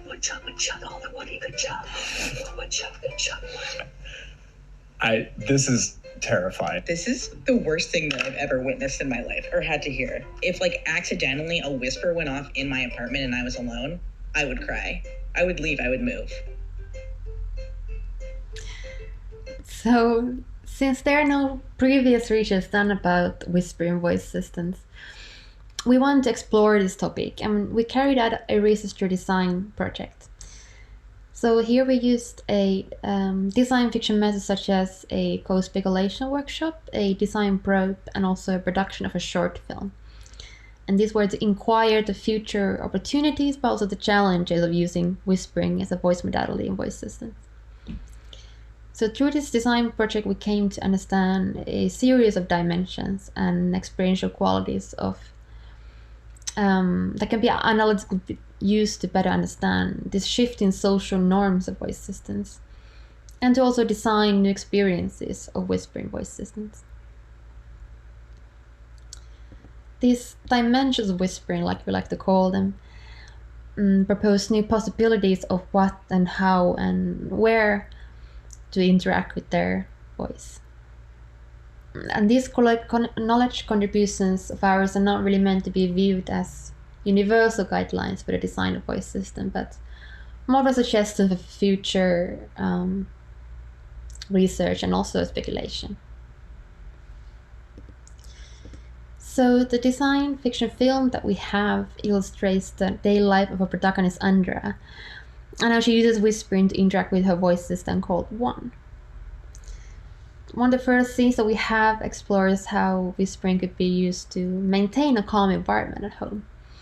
For example, one of our participants expressed how he would think it would be more pleasant to wake up if the system would whisper to him. You know, this kind of calm state would be more preferred than Alexa using more vocalized sound. Some participants also felt like it would be convenient if they could reflect on emotions, experiences through whispering. The same participant also illustrated a scenario where she could be using this kind of voice system in public spaces, like in crowded buses or subways, to relieve anxiety, you know, through whispering. So it would sort of give you emotional support. And to some participants, the assistant would still be more a way to control the devices at your home, like you do nowadays. But for some, it was still kind of more like act as a therapist or advisor. And this is really different than how we think of our assistants today. So we thought it was something very interesting to speculate. And also, some of the participants felt like it would be very amazing if I could also get some help with making decisions in life, you know. And this is also something that we speculate in the short film. What kind of questions would they be, and how much would the user actually trust the assistant's advice? So research shows that whispering creates new experiences of interact with voice systems, and this we named the experiential qualities of whispering. So when our participants in the workshop were initially reacting to the sound of whispering Alexa, many of them described whispering as a bit creepy. And this was because it felt like maybe it was not necessarily always the correct context to whisper. And what is right overall context of whispering is more or less social cultural question, but the participant explained that whispering is creepy when it's socially or contextually not necessary or a norm. Or, you know, for example, when whispering even though no one is around, or if there's no need, during nights, or for example when whispering a laugh. And when participants were to think about whispering to the future voice system, they expressed that it would make them feel safe and calm, cared for, even intimate. And it makes sense because it also brings a sense of closeness, since in order for you to whisper to your assistant, you need the assistant to be within intimate perception by the ear. It has to be very close to you. So therefore, you get this emotional but also physical closeness and intimacy with the assistant. Then we also have trust, that we describe as sort of willingness to become vulnerable. This is something that we highlight in the short film by showing different kind of questions and how the trust towards the system grows as the day goes by. And the short film also raises several open-ended questions related to the experiential qualities, such as, like, what are the limits to how human-like we want our technology to be, and how close do we actually want to be with them? And can this trust that is created by increased sense of empathy from this device, can it actually be beneficial to us, or are we just doomed to rely on technology even more in the future? And what does this mean to our freedom of choice and expression? And these questions are hardly resolved by this research, but instead address for future speculation to be explored and evaluated in research through design and other empirical studies. We want to thank the Royal Institute of Technology for all the support and encouragement, and all the participants who took part in the workshop and the design probe experiment. I want to also thank my friend Karolina Furberg for acting out the short film, and Nadia Campo Woytuk for all the inspiration that she gave me. And I want to thank you all for your time. Thank you so much. Thank you very much. Yes. So if anybody has any questions, please write them in the chat and I'll go about calling on you to ask them. I've got about 6 minutes for any questions. Yeah, otherwise I have one to start off with. So Emmy, can you say a little bit more about kind of how you use the video as a tool in the process, or what it did for you to make a video of your findings, or in other ways? Yes, so we used results from the workshop and all the probe experiment to kind of bring this kind of video to life. We want to illustrate these kind of findings in the video. But also, like, while making the video, when we started to like create different, like, a feeling to it, think about what kind of questions would this Andrea ask the one, then it kind of, we started speculating ourselves as well, how far could this, for example, go? So it was kind of like while we're making it, we started speculating even more, and then that kind of makes kind of speculative film. And how did it go with the design process with the actual device? Can you say a little bit more about that? Yes, so it was one participant in the workshop who drew this kind of voice system that looked almost like a rock, this kind of very soft rock-looking device. So we wanted to prototype that. So we made a little rope prototype of that. So I brought some fabric, and then I put inside some flour. Oh, we just lose her. Emmy? And share. Emmy seems to be, I don't know. She's now gone. I don't see her anymore. No, I'm here. It was actually been great the whole day, but now it starts to. So a participant came up with drew this kind of stone-looking device that we went to visualize in probe. So it was just made with some fabric and inside some flour and some white sand to kind of make this nightlife fidgeting property for it.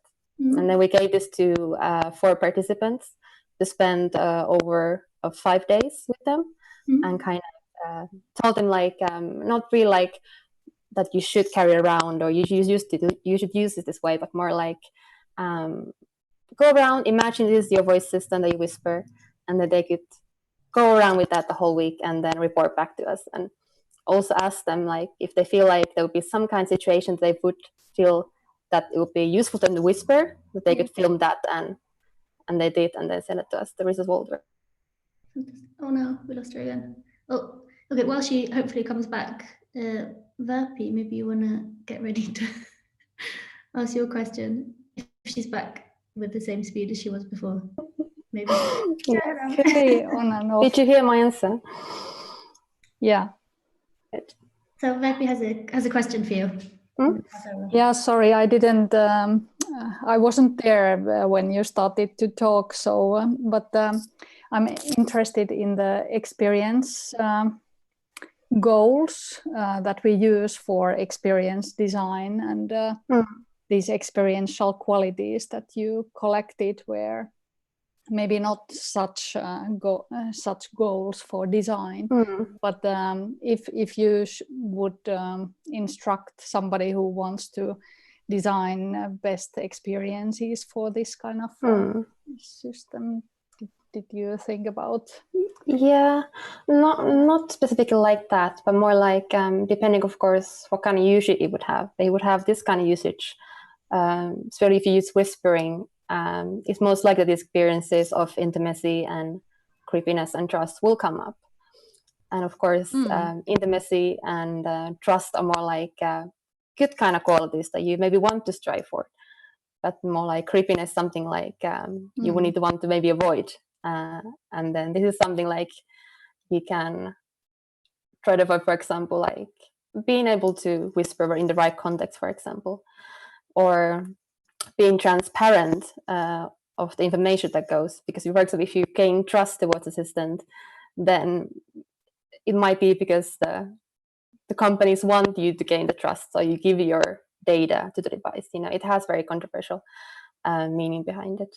So there's must be like a fine balance, and of course it's almost impossible to design a device that possesses trust or possesses intimacy, but more like with good design you can increase the chances of that happening. Exactly, yeah, that's always in experience design. You never know what's gonna happen really, but you can try to design for a certain type of experience. Yes. But very interesting talk, thank you. Thank you so much. We have like less than 1 minute left, so I think we might have to move on now, unfortunately. But thank you so much, Amy and Louise, for your paper. Next we have Karin Ryding from IT University of Copenhagen. Right, so I'm just gonna share my screen and presentation with you. And hopefully Hi everyone, my name is Karin Ryding and I'm a PhD fellow at the IT University in Copenhagen. And what I'm presenting here today is the paper, The Silent Conversation, Designing for Introspection and Social Play in Art Museums. The work was done as part of the GIFT project, so if you want to learn more about that, here's a link. But now to the background. So research in museology indicate that when we visit a museum, some of the most satisfying experiences we have are either object-related, as in seeing the real thing, or instructive, as when we learn new facts. In addition, though, we have social experiences where we interact with family and friends, and introspective experiences when we imagine, reflect, remember, or connect with things on a very personal level. A lot of previous work done both in HCI and museology, however, has focused on the first two types of experiences. Although in the last few years there has been an increase in interest in how to engage people both socially and emotionally during a museum visit. And in HCI, some recent work doing exactly this has used gifting as a method. In these cases, visitors have been asked to create personal experiences at the museum with someone they care for in mind. What I would like to present here, however, is quite a different approach, but to approximately the same challenge. One that combines introspection with play. And what I found interesting in using a ludic approach to this was that it would provide for a more open exploration of the social dynamics existing between friends and partners visiting the museum together, while still, as in gifting, drawing on the intimate knowledge of these visitors have of one another. The idea was that using play could potentially lead to insights that weren't previously considered in museum research. But the question was then how to combine introspection with social play, as these things are sometimes quite opposite of one another.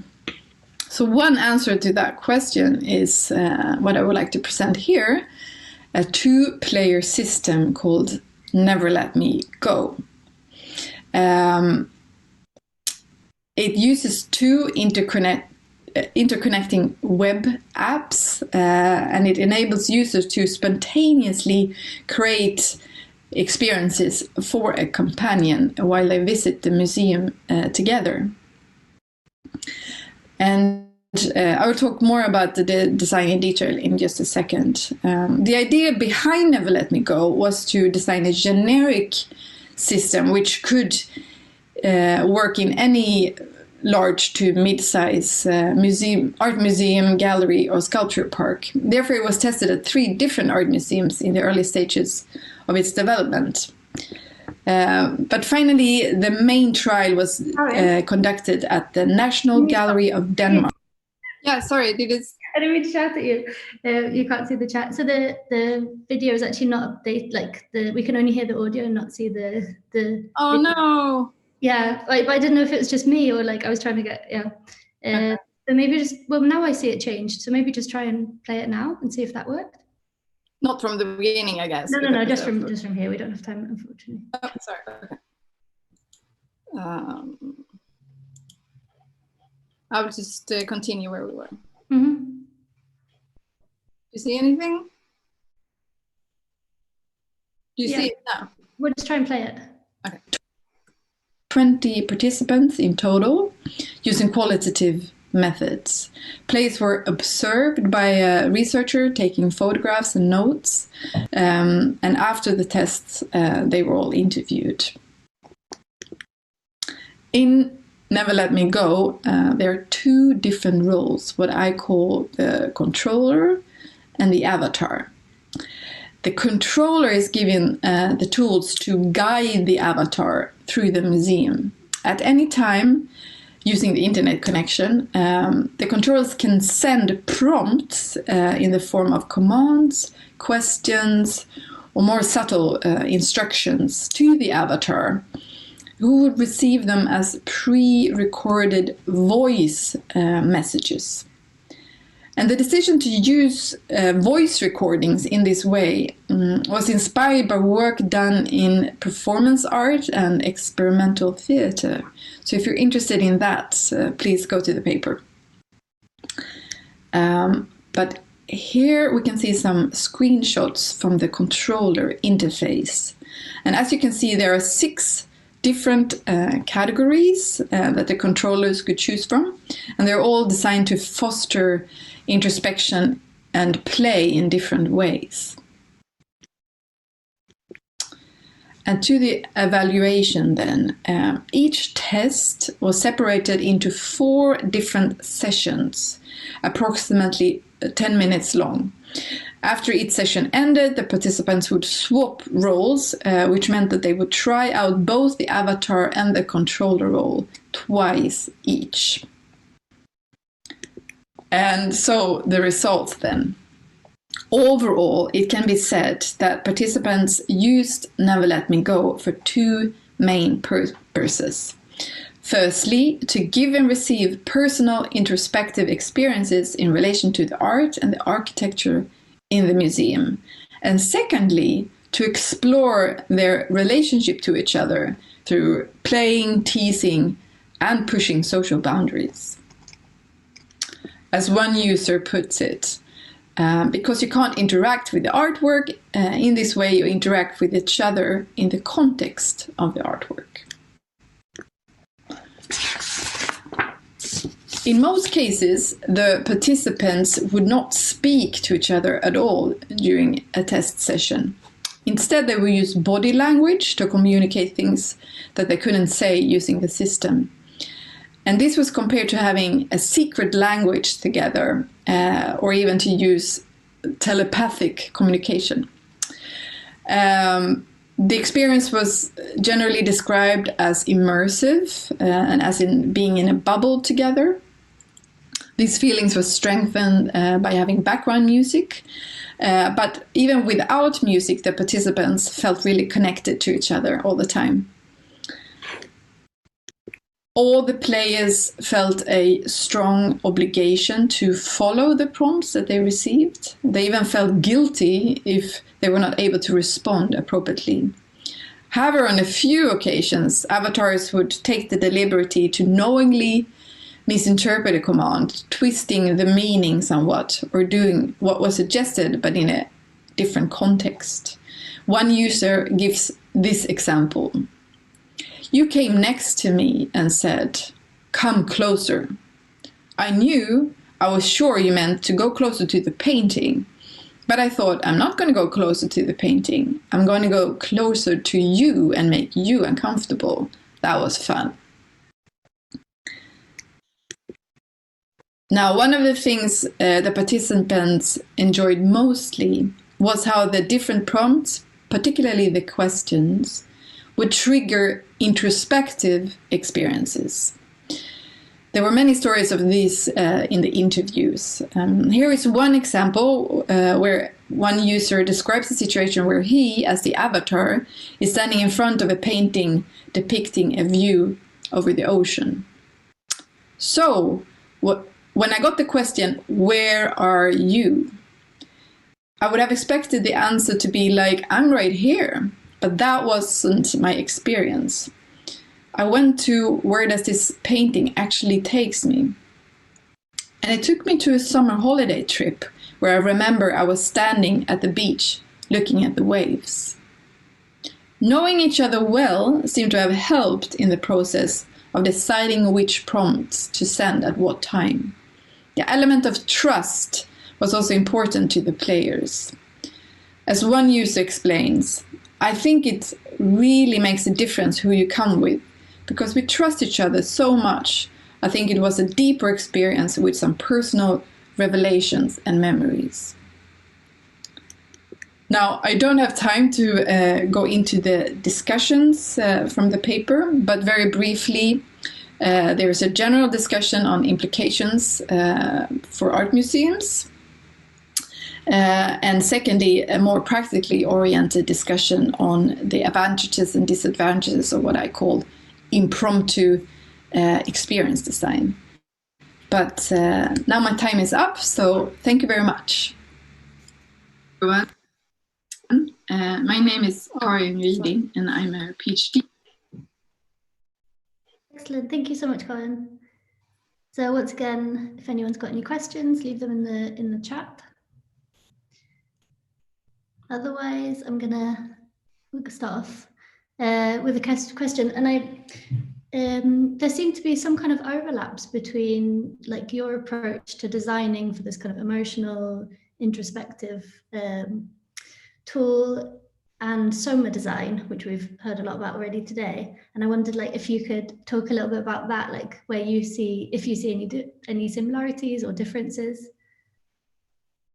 Yeah, thank you. I was quite happy to hear about Soma design that I've heard about before, but I wasn't so into it. And I realized that like how defamiliarization, for example, is used in Soma design is also what I do in my work, although with a slightly different purpose. I mean, here it's not so much about to get people to reflect per se. I mean, they do reflect a lot on their relationship to each other while they play. but it's also something I use just to kind of intensify the experience, to make it more, you know, emotional or interesting to be in the museum, which I mean, it's an experience some of them have had many times before, just to make it different and yeah, more intense, or bring out new things that they didn't know about before. And do you think that the body is a big part of your experience? I mean, that my comment kind of comes out of something we've been talking about. So you think that the body is a large part of the experience that you've built with Never Let Me Go? Yeah, I mean, that's kind of part of the design, and it's up to the users to use the content as they wish, but obviously they are connected with these two web apps, and the one controlling the other partner. They are physically almost connected in a sense, although this kind of invisible connection, which was quite interesting to see how people used. And then as part of the content, you have the kind of prompts that go to the body, like stop, close your eyes, breathe, all these different things that they wouldn't naturally do maybe if they were in the museum. I mean, some people would, but others would never do that. But here they had an alibi to try all kind of different things because someone else told them to do it. So that's also interesting, right? This kind of what makes us, you know, able to do something. And obviously I use play as that alibi in a sense in the design. Well, I can't pretend to be neutral because I did play test in the early stages, and it was fantastic. I mean, it was really gave a completely different experience of the museum. It was, yeah, I think it's a really beautiful piece of design. Does anyone else have any questions? Otherwise, I have another one.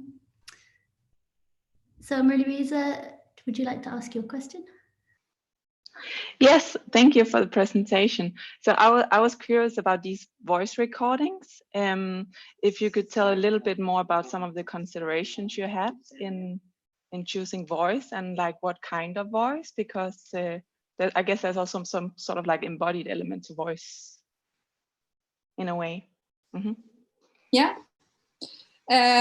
So I'm using my own voice simply because that was like the cheapest and easiest option I had when doing the prototype.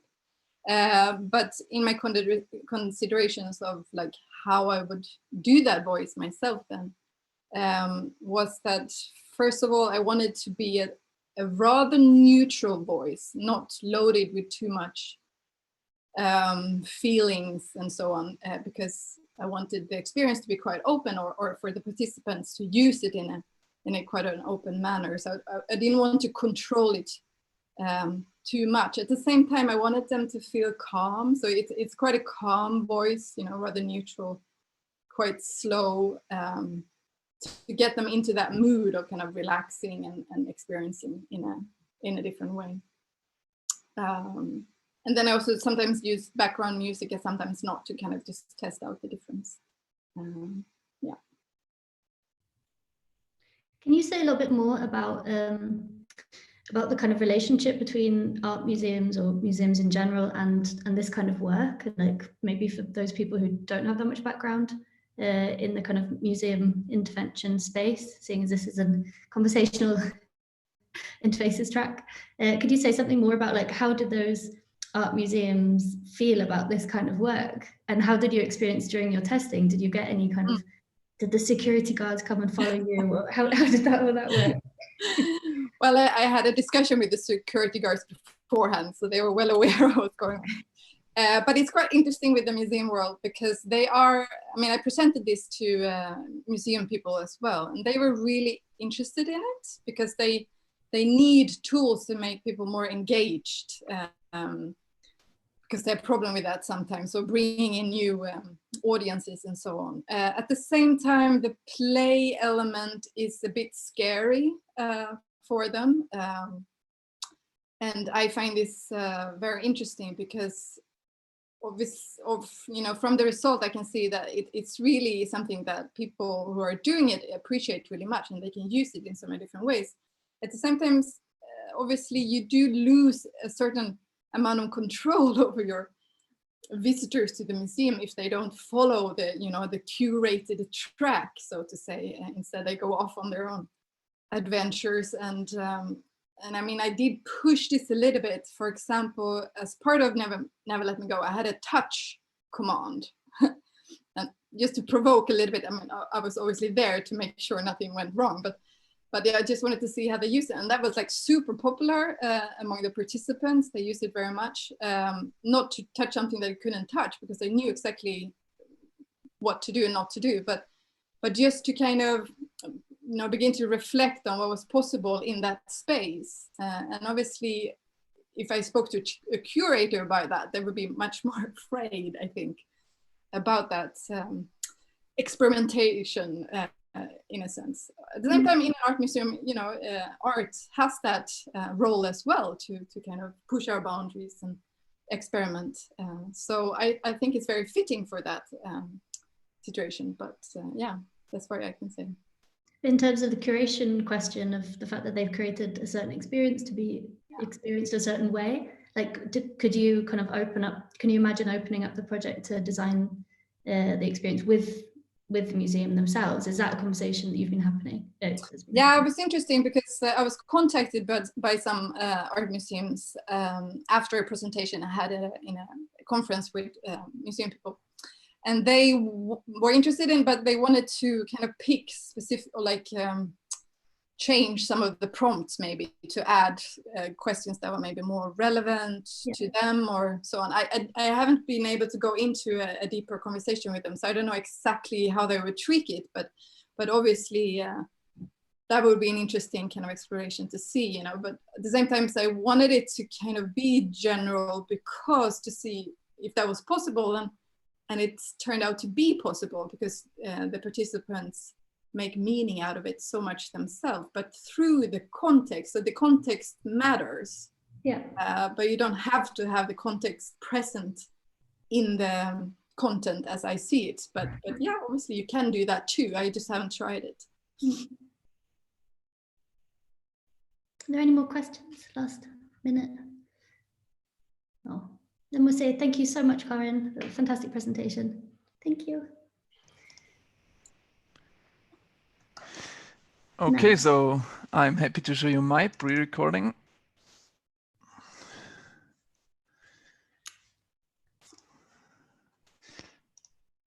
Great, so this is Rainer Winkler presenting his paper on behalf of his co-authors. So thank you, and off you go. Let me quickly double check. Do you hear and see? Good afternoon, everybody. Thanks for inviting us. My name is Rainer. Yeah, okay, great. Winkler from the University of St. Gallen, Switzerland, and my co-authors are Sebastian Hober from University of Göttingen, Germany, Antti Salovada from the University of Aalto, Finland, Matthias Söllner from the University of Kassel, Germany, and Jan Marco Leimaster from the University of St. Gallen, Switzerland. You can simply follow the link at the bottom or use our QR code to access the paper. So what is the paper about in a nutshell? In our paper, we created a multi-channel scaffolding-based conversational agent that is integrated in an existing online video lecture. We compared our conversational agent named Sarah with other often implemented conversational agents and found out that our conversational agent significantly improved learning outcomes in a post-test programming task compared to more traditional conversational agents, and also compared to the video only. These findings highlight the need to include multi-channel and scaffolding-based conversational agents in online education to generate more meaningful interactions. How do I want to structure a presentation? So first I will motivate the topic, then explain something about already existing conversational agent studies in online education. We'll elaborate on our main research question, the design principles of Sarah, how we evaluate it, the main results and learnings, and last but not least the limitations and the future outlook. What we see now in these difficult times is also a trend of the last few years. More and more students enroll in online courses. In these new learning scenarios, student-teacher ratio is usually very high. This is why educators mainly use online videos to transfer their content to the students. Unfortunately, this format does not allow individual interaction between a student and the teacher, and we know from learning theory that individual interaction between a student and a teacher is crucial for learning success. This is why conversational agents gained interest in this field. They might be able to partially solve this problem. Recent studies implemented conversational agents in online learning environments, for example, in a forum, as a reflection tool, and so on. Until now, to the best of our knowledge, conversational agents were never implemented on top of existing video lectures, and we want to investigate if these kinds of conversational agents are promising. I've already spoken about existing conversational agents in education. Nowadays, we have a huge variety of conversational agents in education. We have text-based conversational agents where they show questions and learners click on buttons. Some systems use embodied conversational agents that are capable of displaying emotions and gestures. Some have voice output and some have also voice input. The most prominent conversational agent in the field might be AutoTutor from Gresser et al., which has proven to be very successful. Then we have QuizBot, used to learn factual knowledge, which was a paper from last year's CHI. Then we also have ReflectionBot that helps students to reflect about their learning during an online course, and there are more and more studies that use commercially available conversational agents such as Amazon's Alexa or Apple Siri. Based on the existing work in the field and our identified research gap, we asked the question whether multi-channel and scaffolding-based conversational agents layered on top of existing online lectures are able to increase learning success within these lectures. We built Sarah based on 3 design principles that we derived from scaffolding and cognitive theory of multimedia learning. First of all, we divided between a main and sub-dialogue. Every time the students didn't know an answer or provided the wrong answer, Sarah changed to the sub-dialogue and continued with a scaffolding dialogue that should bring students back on track. To get this implemented, we used a publicly available NLP framework called NLP-JS, which showed to be a leading framework according to recent benchmarks. Finally, Sarah used multiple channels to interact with the students. She used voice for her responses, and the things she said were then printed on the screen, and the students were able to use their voice to communicate with Sarah.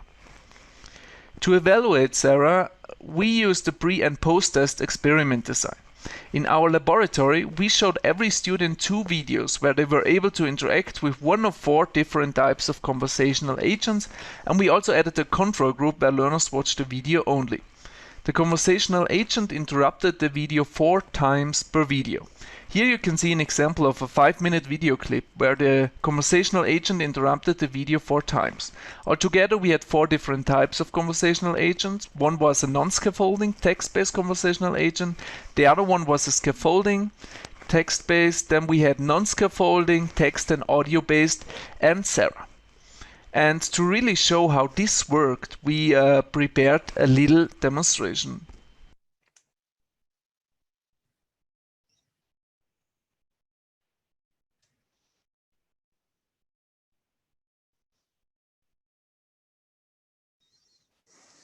So print 123, prints out 123, print 98.6, prints it out. So these are just really the syntax of constants, and without constants we can't write really much. How would you describe a constant? A constant is a fixed value.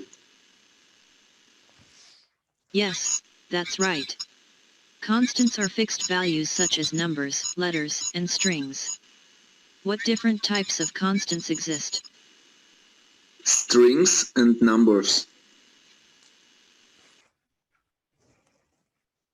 That's right. We differentiate between string and numeric constants. What is the difference between these 2 types in Python? I don't know.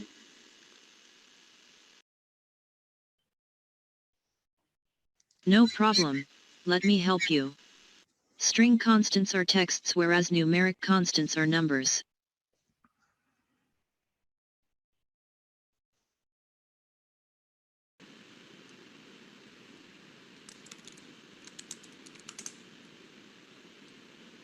String constants are texts whereas numeric constants are numbers. Please say next to continue. Next.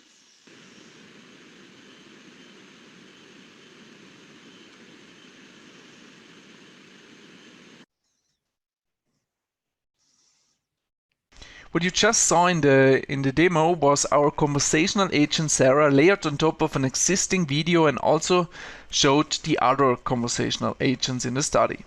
I will now go to the main results and learnings. When comparing the post-test scores of the students, we were able to support the hypothesis that learners interacting with a scaffolding-based conversational agent show higher levels of information retention and transferability. We were not able to support the hypothesis that voice and text-based conversational agents are superior to textual conversational agents only, but interestingly, we saw an interaction effect between the channel and the scaffolding effect for information retention and transferability.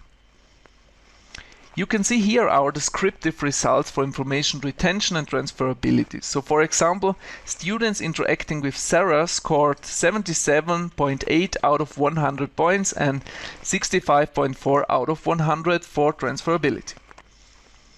We conducted an ANCOVA with pretest results as covariates, and here you see the mean differences in the scaffolding manipulation for information retention as well as for transferability. For example, the difference between scaffolding and the control group is nearly 20 points in a post-test.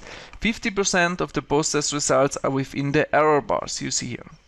Every time the error bars are not crossing the 0 point, the difference is significant. And here you see the results for the voice manipulation. Our findings confirm the scaffolding effect of past research also in this video lecture setting. We argue that future CAs designs in online education should use speech recognition mechanisms. And finally, we showed that publicly available NLP frameworks are already powerful enough to offer sufficient support for students. Our presentation is of course not without limitations. So first of all, our algorithms not always detected the right and wrong answer of students. Nevertheless, we calculated an intervention selection accuracy score of 95%, which was quite satisfying. It would be interesting for future research to use similar frameworks as we did. Second, we had a laboratory setting which of course is a bit artificial. And there also might be kind of a technology effect when students first use these conversational agents. It would be interesting to implement the conversational agents in real online courses. And finally, we evaluated the conversational agent in a rather narrow context within a programming online course. So other domains might have other characteristics and affordances. Thank you very much for your attention, and I'm happy to discuss our findings with you.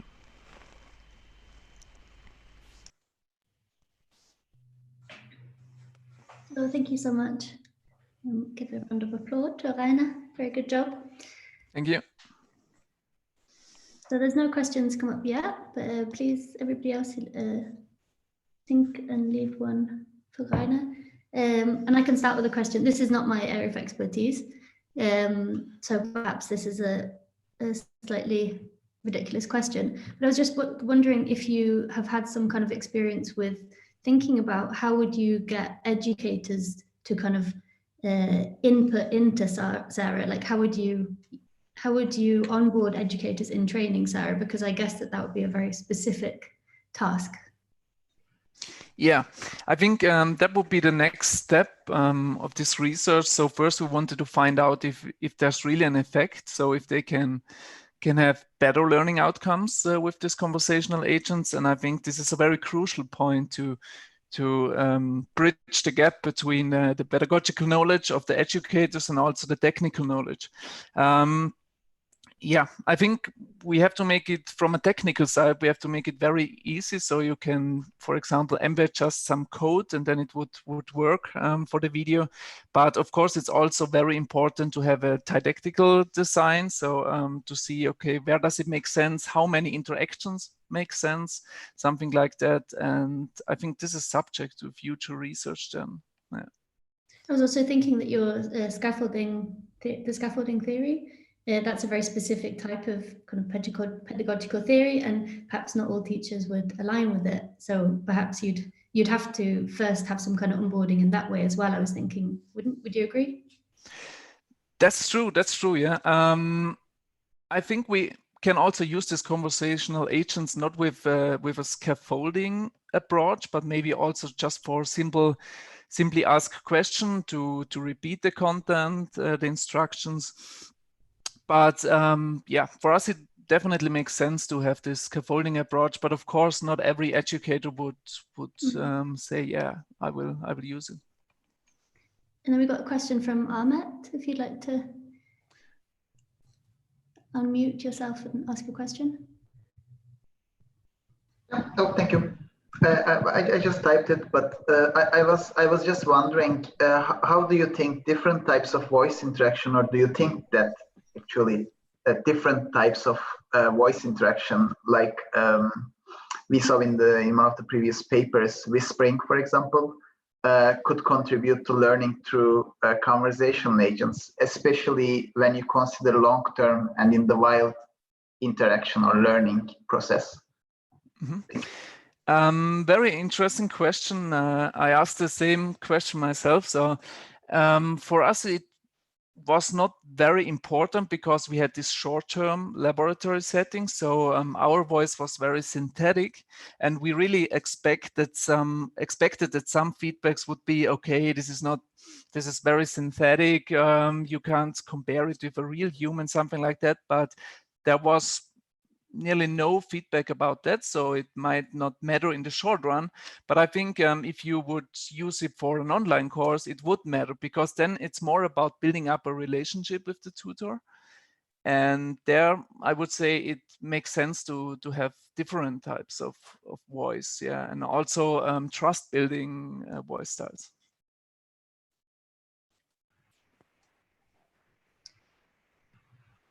So we don't have any more questions, but I have another question. I hope other people are thinking of them. So you mentioned in your paper that obviously there are limitations with Sarah, and kind of an obvious limitation in some ways is thinking of different types of education, because your example with Python is a very kind of binary, there is a right answer, there is a wrong answer. Can you say a little bit more about kind of perhaps things you've been thinking about in terms of scaling your tool to other subjects, or what are these limitations? Mm-hmm. So most of the conversational agents in education were used in very structured domains, so maybe math or also programming, where you can really anticipate the answers of the student. This might be more difficult in other domains.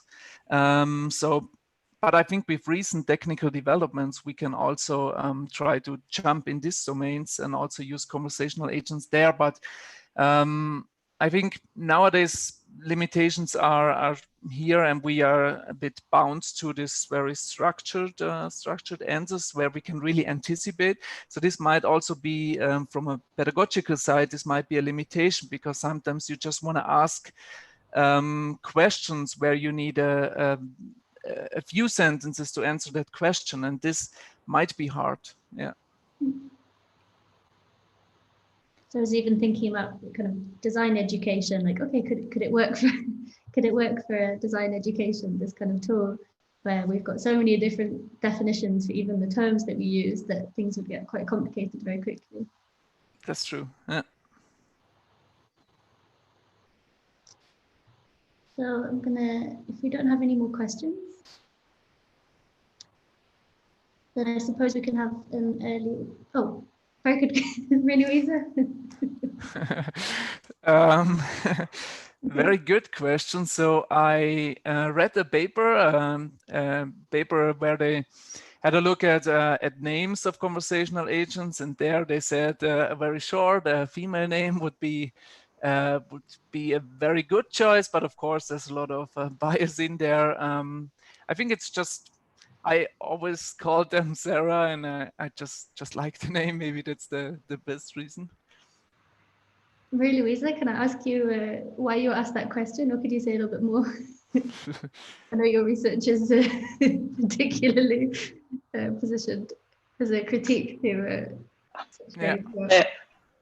yeah, I was asking the question because I done some research into gendered aspects of voice assistants and how a lot of voice assistants are gendered in a like normative female way, like having women's names and often using women's voices, and that it sort of builds on a history of how women's voices has been used as assistants throughout history. So I was just, so often whenever there is like an assistant that has women's names, I just like asking this question, because often the developers has not considered it so much or have considered to challenge it. So yeah. And I'm also thinking about this. This is supposed to be a teacher, right? So are you building on some sort of stereotypes of who the teacher is, and so on? Yeah, that's true. Yeah, that might be another limitation or another point that should be discussed in the paper. Yeah, that's true. But the voice of Sarah is actually a male voice, as in the one that in the demo that you played, or maybe it's it should be a female voice, but it's very synthetic. Yeah, there would be also the option to have a male voice. Yeah. This might have lead to different results. I don't think so, but could be. Maybe it really, it really depends on the context, on the content itself you try to transfer. Lovely. Okay, but thank you so much, Rainer. And thank you. If nobody's, and we've got a few minutes left, but I don't see any more questions. So then I think we can have an earlier break, and then the next session is at 4:15, I think. So thank you very much to all of our speakers and for everyone attending.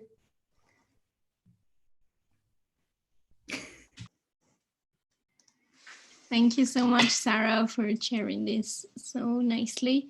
So 10 minutes or even 15 minutes before the next session, if the presenters from the next session want to test the tech with me and with Antti, who is already here, that would be great. And at some point, if you're still not co-hosts, Barry will make you into a co-host. So contact me if you have any trouble on the chat. Hello? Do you hear me? Yes. Hello, Doug. Hi. Hi. Good to see you. Yeah, likewise. Well, yeah, there are you. Okay. Good. I sent you a mail with a link to a thing. Yeah, I have also forwarded that to our technical support expert, who is Marianela, who just was kind of talking just before me. So, so in case it doesn't work from your computer, then we have some backups here too. But kind of the best case would be to try your connection first. Okay, I think it would be smarter.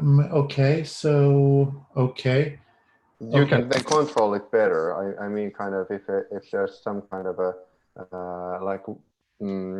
if you want to start it at a certain time, for instance, it's better that you press the button rather than any of us. Okay, right. So let's just can I just have a look to see if it works? Yeah, let's have it a go. There's one thing that you that I emailed to you about is this, that you have to turn off the screen annotation. So once you are starting the screen sharing, there is in the top row. Well, maybe you can try it, and then I'll be giving you more instructions. So the first the screen sharing. Let's just turn off my mail here to make sure my private life is not. Yeah, one thing, by the way, which is important to remember, is that if you are using Microsoft Teams, turn it off at this moment, because Microsoft Teams, for some reason, shows the pop-up windows even on top of a presentation. Yeah, I have the same problem with Dropbox. I have no idea how to turn it off. Yeah. And also, we are streaming on YouTube. Yeah. Okay. You cannot pause it. So. Yeah. Right. So. So now I'll try to share. Yeah, when you share, actually, it's better to share your. Okay, so it says share your video player and not not the full screen also. Right, it says host disabled. I see. Okay. Host disabled attendee. Yes, basically Barry has to make Dax a host. That's the only thing that I cannot do, I think. I see. I will try to catch Barry's attention. It's just that he was a presenter in another talk, in another track. Yeah. I will.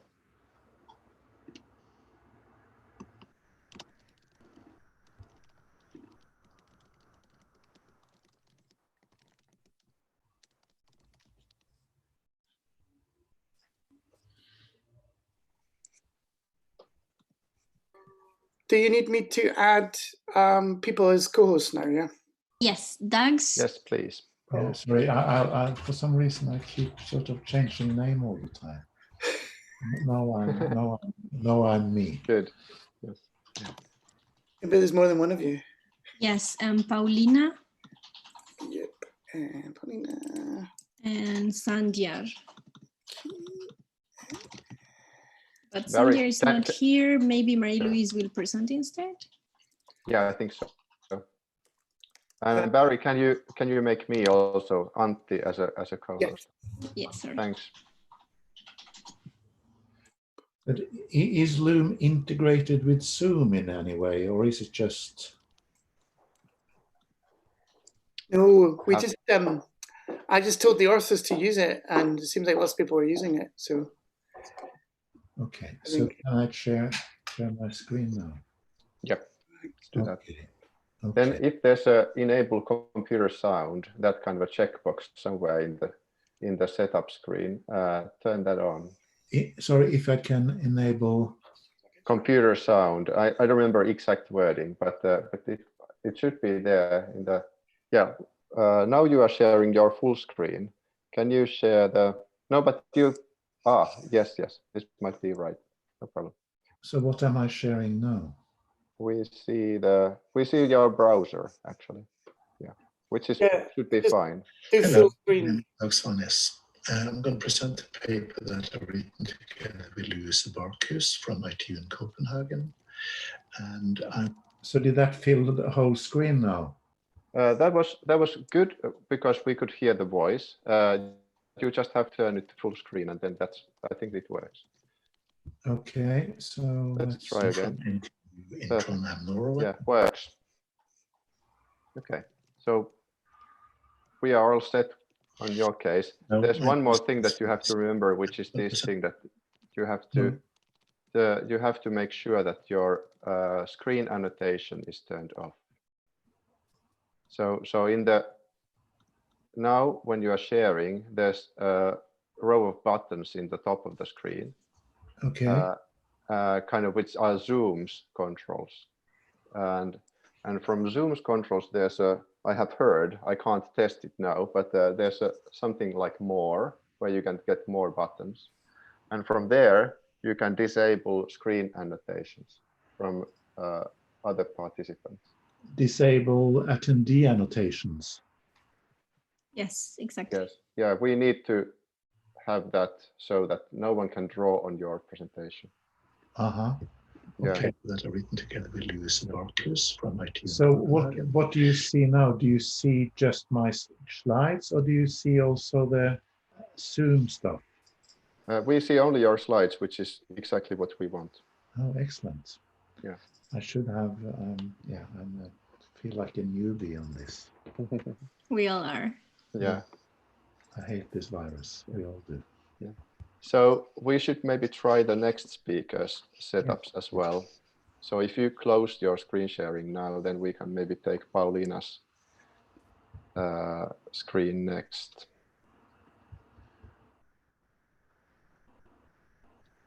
This looks good. Paulina, and I'm a PhD candidate at Uppsala University. Works. Yeah, excellent.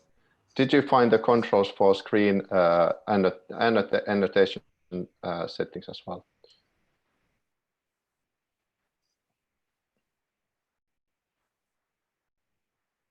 I can't hear you at the moment, but maybe you are not speaking.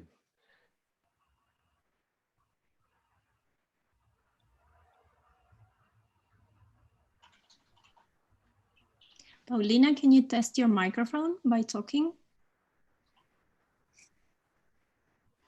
Yeah, we can't hear you at the moment, I think.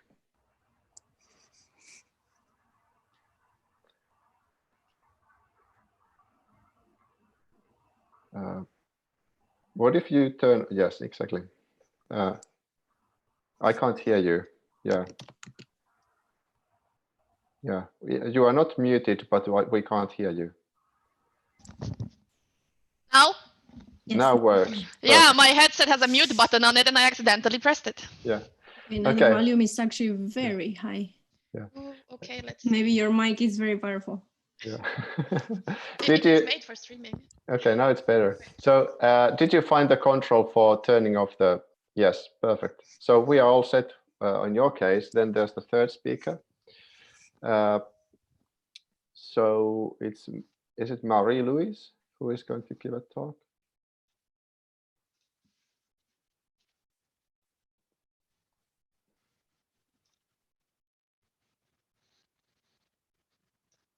Now we can see the full screen. So this is not your presenter, the video screen, probably.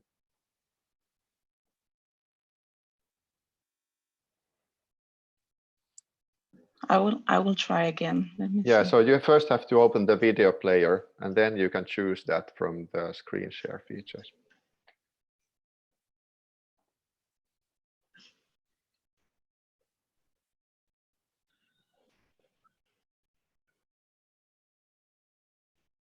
Was that the whole screen or just the video player? Choose the video player. So that works?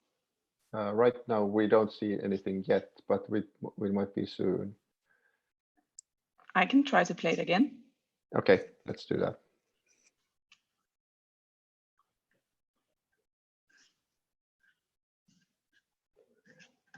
Did you start the screen sharing? Ah, okay, let's see. Now I press the button share. Yeah. Okay, good. Perfect, looks very good. Let's test the sound. Nick Britta enrichment. Works, thank you. Yeah. Perfect. It's not you, but yes, exactly. Very good. Can you disable the annotations? Then I have to share it again, right? And then I think so. Yes. Change the settings.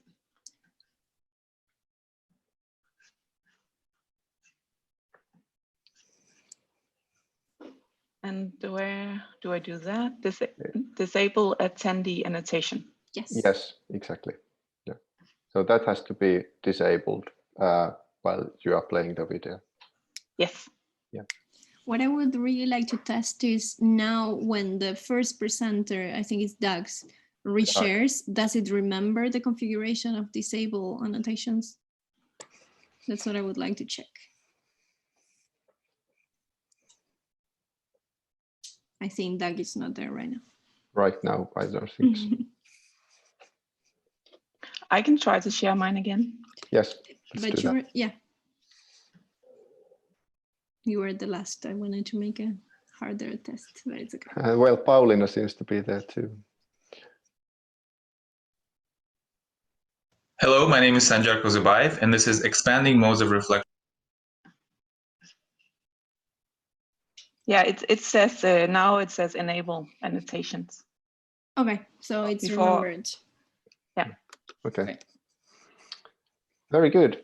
I think we are technically speaking, we are ready for the presentations. Yes. We have 5 minutes to go before we start the session. So let me see if there's kind of anything else. So those of you who are already here waiting for the session to start, it's very nice to see your faces and the video. That also is an important feature in terms of well, it creates better atmosphere, but there's also this thing that we can see who you are, because if you don't have your full name presented, we don't know who you are. You might be trolls, and we don't want trolls here in this session because they create a lot of difficulty and problem. So please, if you are not showing your full name at the moment, change that to your full name so that we can know who you are. Then also, unless it's a bandwidth problem, keep your video on. It creates much better feeling to this conference. So do that. And what else? So we are going to start soon session number 7 in CHINORDIC, which is design number 1. And I'm the session chair, Antti Salvaara from Aalto University, and we are going to have 3 talks. All the speakers have already tested the equipment, so we technically can start in 4 minutes when we are ready. It's been going really well so far. We have had difficulty with Zoom bombing. In at least track number 3 had a very kind of a heavy attack on that, kind of in the first session that we had today. But I think it's getting better. At least in the previous session in this track, we didn't have any problems.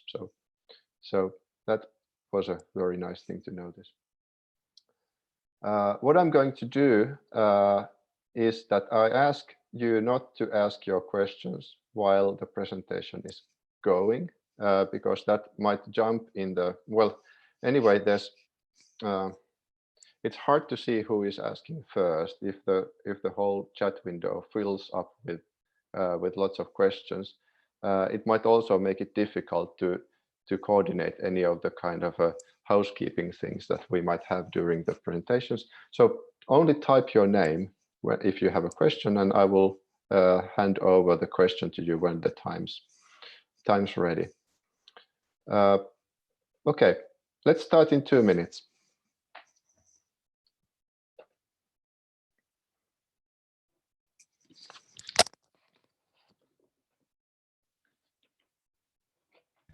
Should I just start sharing my screen, right? That was Pauline, right? Yeah.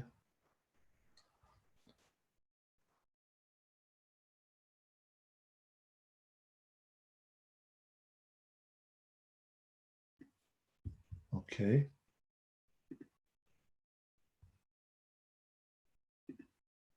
Dag? Yeah. I can suggest something. If you could sit so that you don't have a backlight, so that we can actually see your face, it would be lovely. Yeah. You'll see my face and I'll move. I miss you, so I need to see you.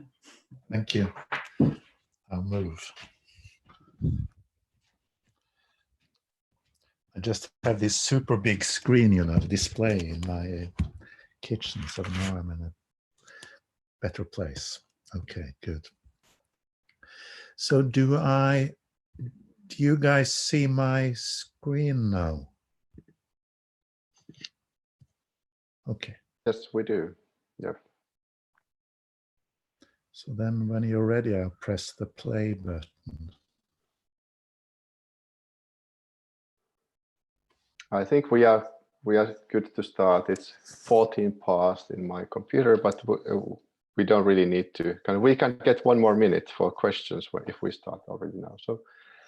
So welcome everyone for those who have just joined. This is session number 7 called Design 1 in CHINORDIC, and we have 3 excellent talks just in an hour, kind of during the upcoming hour, where the first one is by Dag Svanes and Louise Barkus, which is about designer's body as resource in design.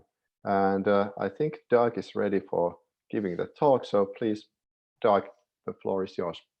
Okay, I'll press the button then. Hello, my name is Dag Svanes. I'm going to present a paper that I've written together with Louise Barkus from ITU in Copenhagen. And I'm from NTNU in Trondheim, Norway, and also part-time at ITU. And the title of our paper is The Designer's Body as Resource in Design, Exploring Combinations of Point of View and Tense. The starting point is first-person design or Soma design, which is a very successful approach to design, leading to a lot of interesting products like the breathing light and the Soma mat from Mobile Life. And one of the approaches we use in first-person design is to train designers and researchers in body awareness. And to the right, we see Richard Schusterman giving a lecture, giving a workshop in Feldenkrais technique. So one of the challenges with the first-person perspective is how to integrate that with other perspectives on the body, and how to do that in a user-centered design setting. So as a starting point for our investigation of how to integrate the different perspectives on the body, we identified 3 different ways of perceiving the body, 3 different perspectives. The first person, the second person, and the third person. The first person perspective is the body as me, the body that is me living my life through my body, and also the body that I experience emotions, pain, joy, etc. through.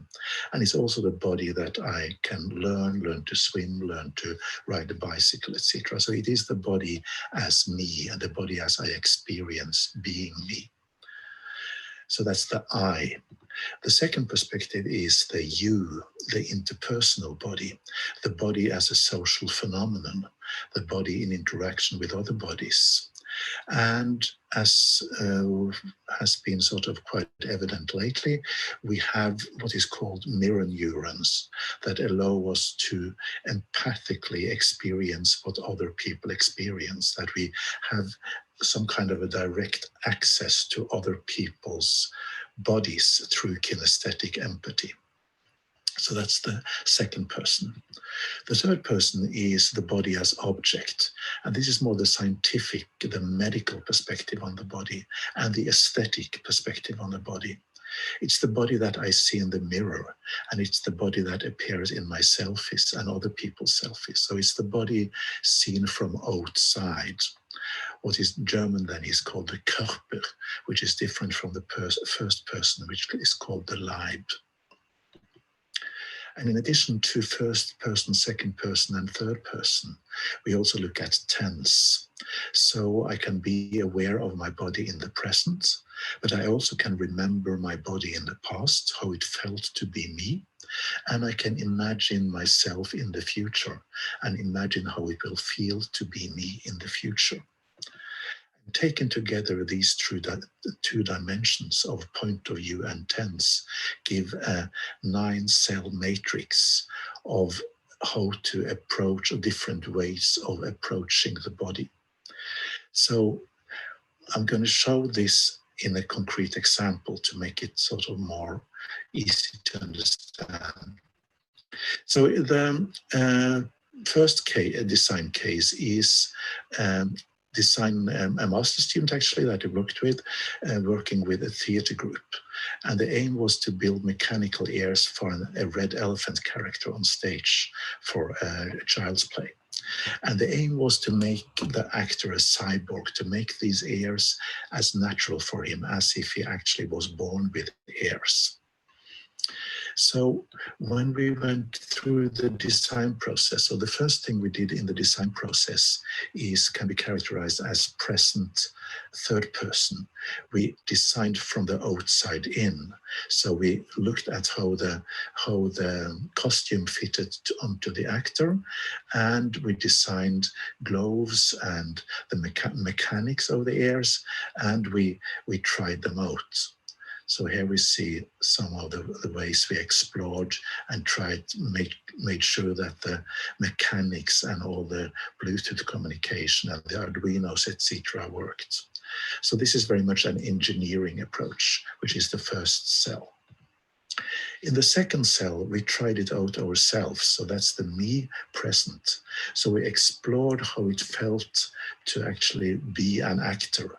How would it feel to use this and to have it on our head and control it with the glove? Next, we took it to the user, to the actor. And so this is just me, but we don't have any picture of the actor actually here. But we explored with the actor how it would feel for the actor to use this on the stage. So this is about imagining the future work, the future use scenario. So next, the actor used it on stage, and we observed the user and tried to learn from what he did and the way he used the mechanical ears on stage. And last, we interviewed him after the performance and had him explore, and that becomes the past and remember for him, remembering what it was like to be this cyborg, and for us then to observe him and try to empathize with him when he remembered from the past. So in addition to the mechanical ear project, we also had a project that we analyzed with this framework that was an audio drama, location-based audio drama, where we also used the framework for analyzing the different stages and the different phases of the project. So what we learned, what did we learn from all of this? What we learned was that the matrix helped us reflect on our design practice. So it made us aware of how we used our body in the first person mode, in the second person mode, in the third person mode, in our design practice, but also how the user was then reflecting in first person and second person and third person. And what we observed was that as designers, we used our bodies a lot in the design process, even when it was not really planned for. What we found was also that we really lacked training in kinesthetic observation or kinesthetic empathy, in observing users and in using our bodies in this process. So one of the conclusions that come out of this framework and the way we have used this framework in the analysis of these two cases is that it has made us aware that some aesthetic training, which is very much about becoming aware of your own body and how you react and how you experience interacting with digital technology, should be supplemented with training in kinesthetic empathy, training in how to empathically observe your users in different phases of the project. And that's it. Thank you. We can have a virtual applause, and we can actually see lots of people clapping their hands, both virtually and in their own rooms. Thank you very much. It's time for questions. Kia has a question. Yes, so I haven't read your paper yet, Dag. I think you should unshare your screen. Yeah, no, yeah, it was just the end of the video. If I can interfere with the orchestrated experience here.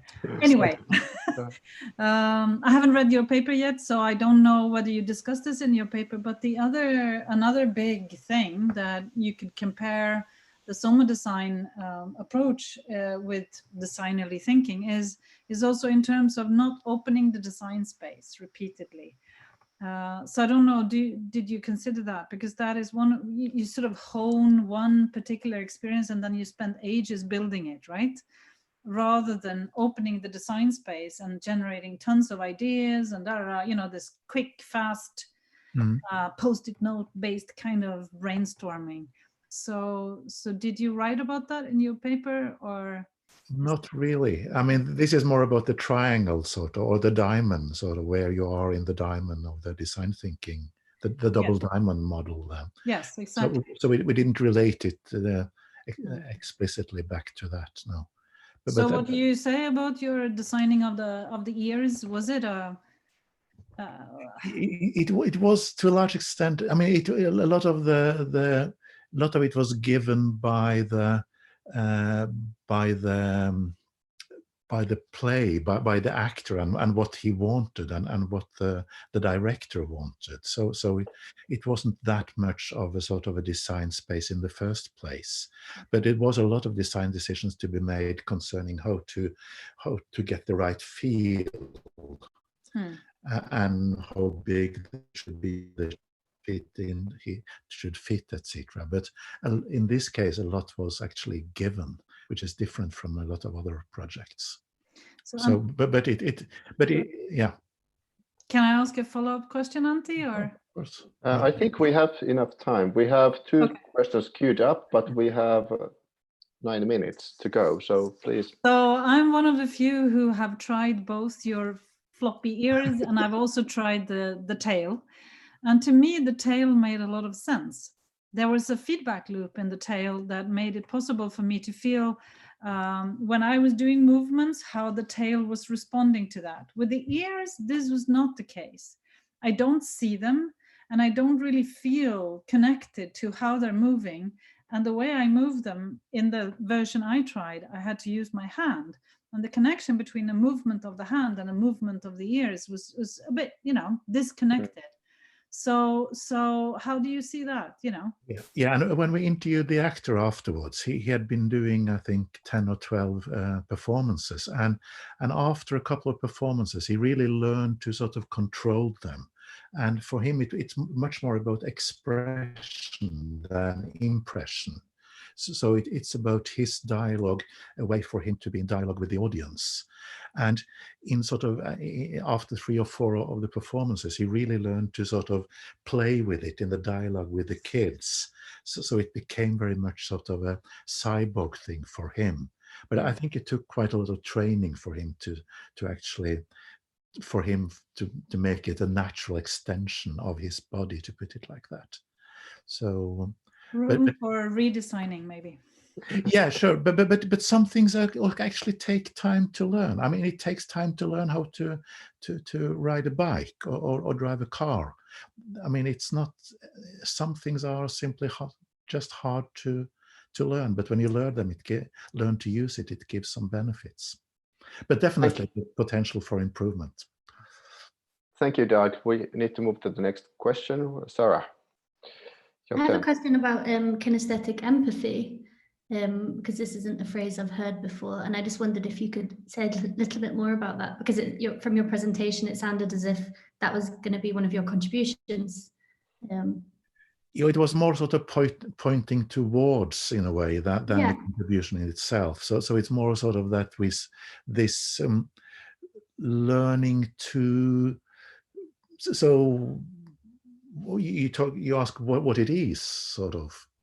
Yeah. What it is to train how I'm able to sort of understand that interpret your smile, interpret your the way you move your body without doing it in an analytical way, because we have this inborn ability to create some kind of a link or some kind of a connection to other people, and when we do that, we don't need to go through the analytical brain. We just use our intuition and the mirror neurons. But that is something that also can be trained, I think, I hope. I mean, that's what therapists do, and that's what actors do, and that's what a lot of people do. So it's something about training.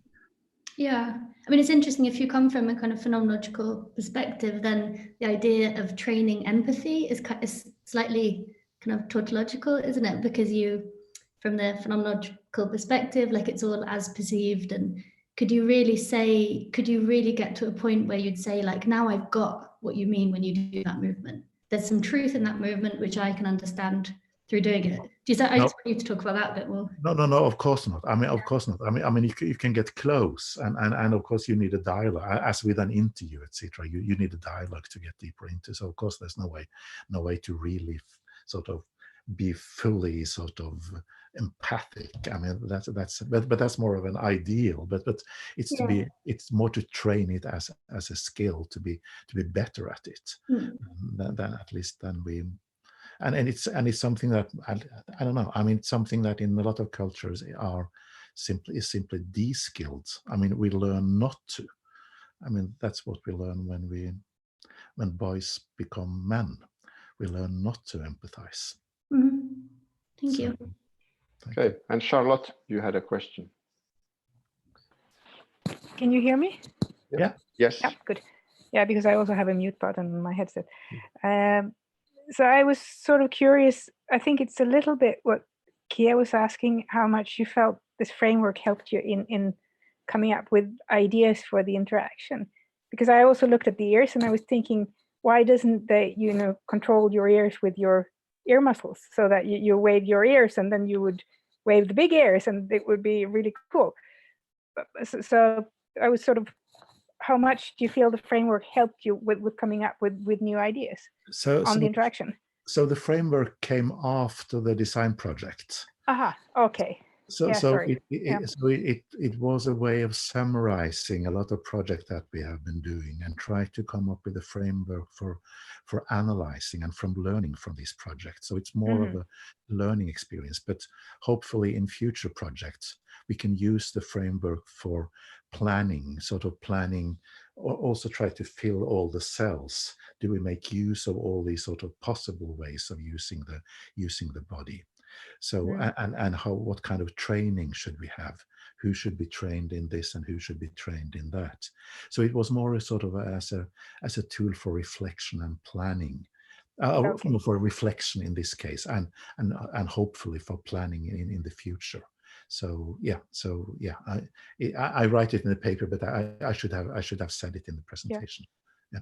Actually, a very quick question: the papers, we find them because I just joined and I had lots of stuff to do, so I haven't really checked all the links.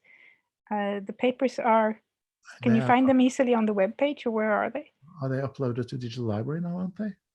Yes, they are.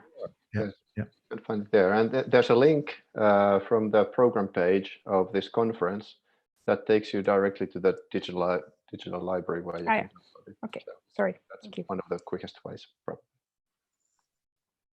There's room for one very short question, more like a yes/no type of a question, if anyone has a question to ask. Ahmed has a question. If it's a yes/no question, you can ask. Yes, no, just following up actually the very nice discussion between Kia, Charlotte, and Berg. I would like to ask, do you see this kind of approach, so involving the body in understanding possible designs for our body, as a contrasting view to plug and play kind of habits that we have with existing devices? For example, I don't know, smartphone. A smartphone is a smartphone everywhere, and we use our fingers, and icons should resemble certain things, like bin is a trash bin, and to delete files, etc. But here, I think there's a potential of involving each of the bodily skills that each of us has, and how we can develop certain skills according to our bodies. So I was just wondering how this kind of exploration enables us to create heterogeneous products, so to speak, instead of just like smartphones or tablets and stuff. Yeah, second answer, please. Yeah, okay, it's an interesting question because it's also about designing for bodies that are very different from your own body, which is really a challenge. And this is where this sort of becomes important to have empathy, because with this actor, it was fairly easy because his body was very similar to my body, and I also have some experience from stage.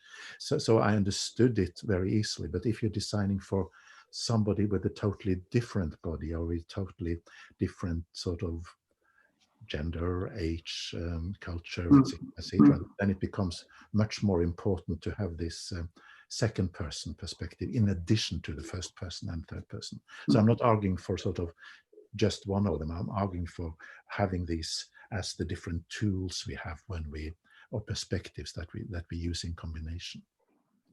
Thank you. We have to interrupt here. It's lovely conversation, but we have to also be mindful about our use of time, especially because after this session we have after work, kind of after conference, some kind of a session, and we don't want to lose that. So I will introduce the next speaker, who is Paulina Rajkowska. There's a lot of other authors there on the paper as well. Let's have a final applause to Dag Svanes, and we are ready to start with Paulina's presentation. Paulina, floor is yours.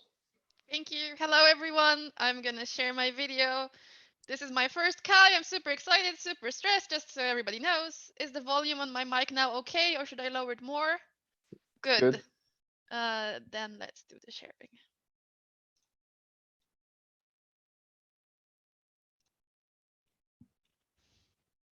Hello, everyone. My name is Paulina, and I'm a PhD candidate at Uppsala University, Sweden. And today I'm presenting a paper on sensitizing scenarios, sensitizing designer teams to theory. You can see the names of all the authors on the slide, as well as the visuals from one of our early tests that really shaped up the direction of this project. But before we get to the specifics of the scenarios, let's talk a little bit about theory first. What is theory? This is a question that in academia and in HCI specifically as well has been given a lot of consideration over the years. What is the relationship between theory and practice? How can we use one to strengthen the other? And there are no easy answers. There's everything from high abstract theory to intermediate level concepts to strong concepts, bridging concepts. We have a lot of vocabulary available in this domain. So first, to narrow down what this commonly used word means for us. We use the concept of social scientific theory as discussed by Bloomer. He points out that that kind of theory is very often in a high level of abstraction, and it can also it's also of a qualitative character, so it can be difficult to translate it specifically into some sort of design guidelines or to apply it in a practical project. But that said, combining it with sensitizing concepts, which were also coined by Bloomer as a term, we have this notion that grand theory or high theory is still a valuable source of vocabulary and also of values and priorities in projects. It helps us broaden our horizons. So it can sensitize us to problems, to conflict, and it sort of just helps everybody to get on the same page. We decided to communicate that through role-playing, which has a very rich tradition, especially in the Nordic area.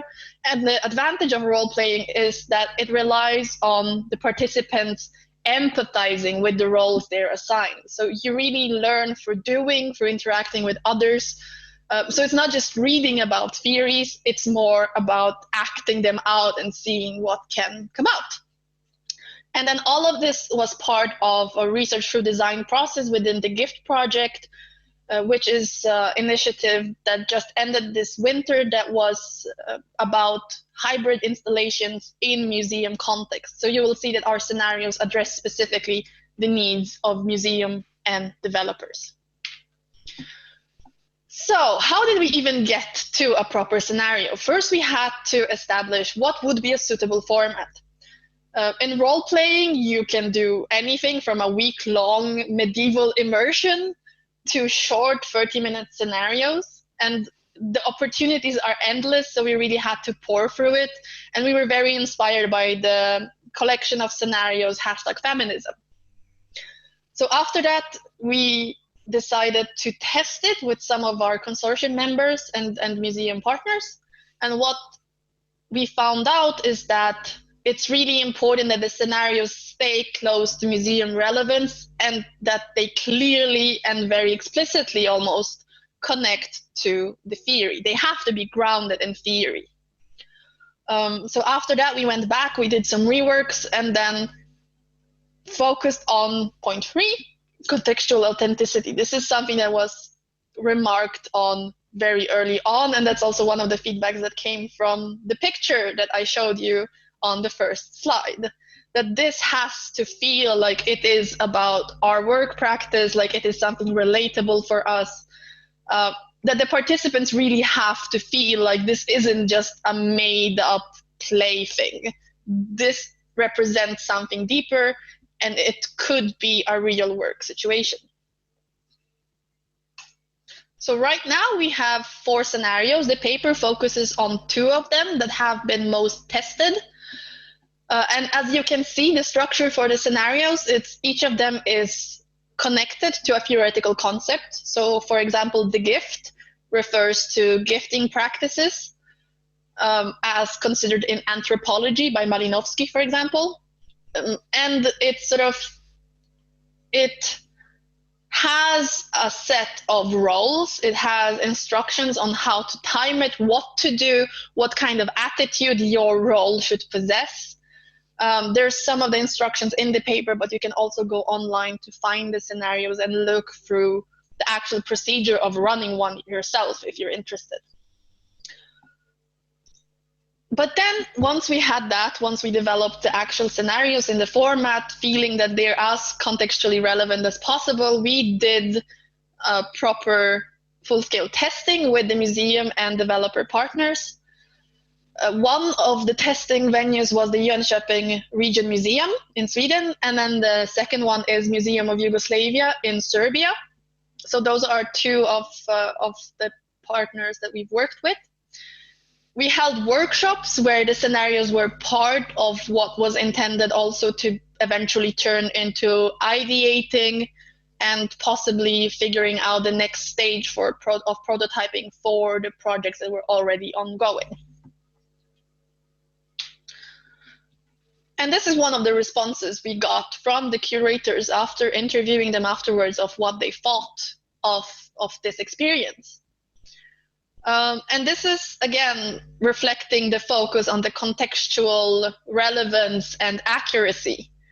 They felt that this is a discussion that you would normally have, but perhaps you wouldn't make the same arguments you do. You would be forced to be on the opposite side of the conflict and to sympathize with those that you normally disagree. And it would really push you out of your comfort zone, which they thought was very interesting. Some of them even refer to it almost as a form of therapy, where you can talk out certain things that normally you would not be able to do because of social context. So what are our findings from running the scenarios? So first of all, people did learn about the theories that we used, even if it was not a direct way of learning according to this theory and then sort of spitting out definitions and examples. It's more of an awareness of what does this theory put at the forefront, what is the problem, what can be addressed. But also a finding that was very important and maybe a bit unexpected was how much this can contribute to meaningful group cohesion. So it turned out that just doing this exercise that is perhaps a bit uncomfortable, it takes some suspension of disbelief, it tries to challenge you to be playful and to sort of connect to that layer of you. It served as a shared experience for the team to open them up for more transparent discussions and sort of expressing their opinions, and it led to the museums voicing some interesting things. But again, authenticity as a key factor. This is really important. If we want to teach people through role-playing something, and if we want to sensitize them to the theories that we think might be relevant for them, this has to be done as close to their experience as possible. But in the process of designing those scenarios, we've also created some principles for how to design scenarios in the future. So using characters as alibi, that was one of the points that I mentioned in terms of pushing people outside of the box. You have the comfort of arguing for positions that perhaps aren't your own. You can say that this was the character, this isn't your own stance, which gives you a certain amount of freedom that perhaps normally you would not have in meetings in this context. Relevance to the participants, this is something that reoccurs over and over and over again. People really have to feel like this is somehow close to their experience and they can learn from it and it's appropriate at the given time. It can be tough to pitch those scenarios to encourage people to do them, but this really strengthens the willingness of others to do it, and it really helps how much they commit to it and how much learning you can get done. Importance of a debrief, going back to the theory, it is really important to make those connections very, visible through discussion after the scenario, it is important to not just experience this together, but to talk it out, to find out what have we learned together in a team, and to sort of establish what's what. That usually also leads to heightened energy, which was very beneficial for the follow-up design process, and in itself is something to consider as both resource, but also something that needs to be caused by the scenario. And then, of course, when to use scenarios and when not to. They're not a cure-it-all. They can help a lot in the beginning of a project to bring everybody on the same page, to have the same vocabulary, and to establish what direction are we going towards. They can be used later in the process as well, when we're sort of trying to follow up on things that have been done but need to be redone. But the sensitizing scenarios are most useful for mixed audiences, so I mean interdisciplinary projects, and for those who can really merit from them. There's no point pushing this on unwilling audiences, because unless we do manage to make it relevant and useful and debriefed for them, this is not going to work. That said, you can try the scenarios yourself. They're available at the website gifting.digital, the instructions on how to run them, and so on and so forth. And thank you.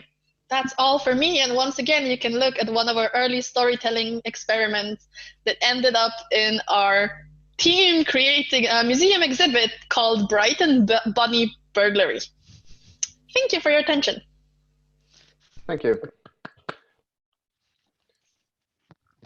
Excellent. We have already one question waiting to be asked. So, Karin, would you like to start with your question? Yes. Thank you, Paulina. Nice to see you. I mean, we are in the same project in a sense, but I haven't been part of this. So I'm just curious, because I know you tested this on a mixed group. So there was like museum people and designers. So I'm just curious now, was there a difference in response between the designers and the museum people? So this is definitely something that we need to explore further. Can you? Volume? Okay, yeah. Good. Thanks.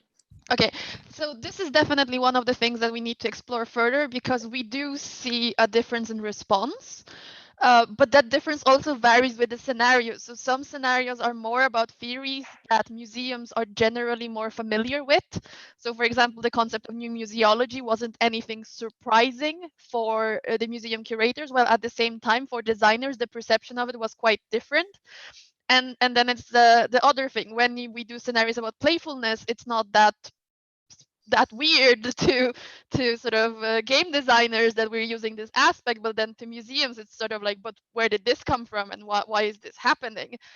But the most important part I would say here is that it did bring all of the participants on the same page and gave them the same sort of basis for further discussion.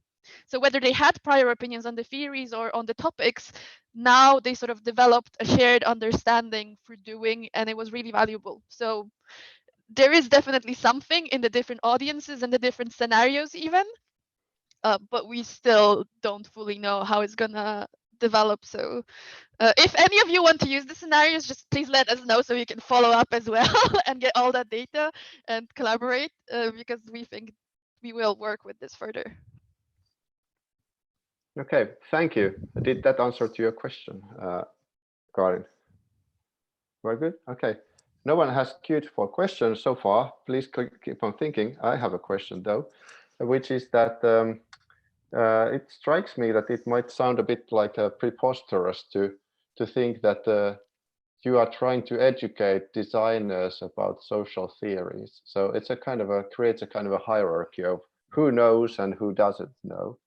At least it seems to like prioritize the knowledge of social scientists over the designers.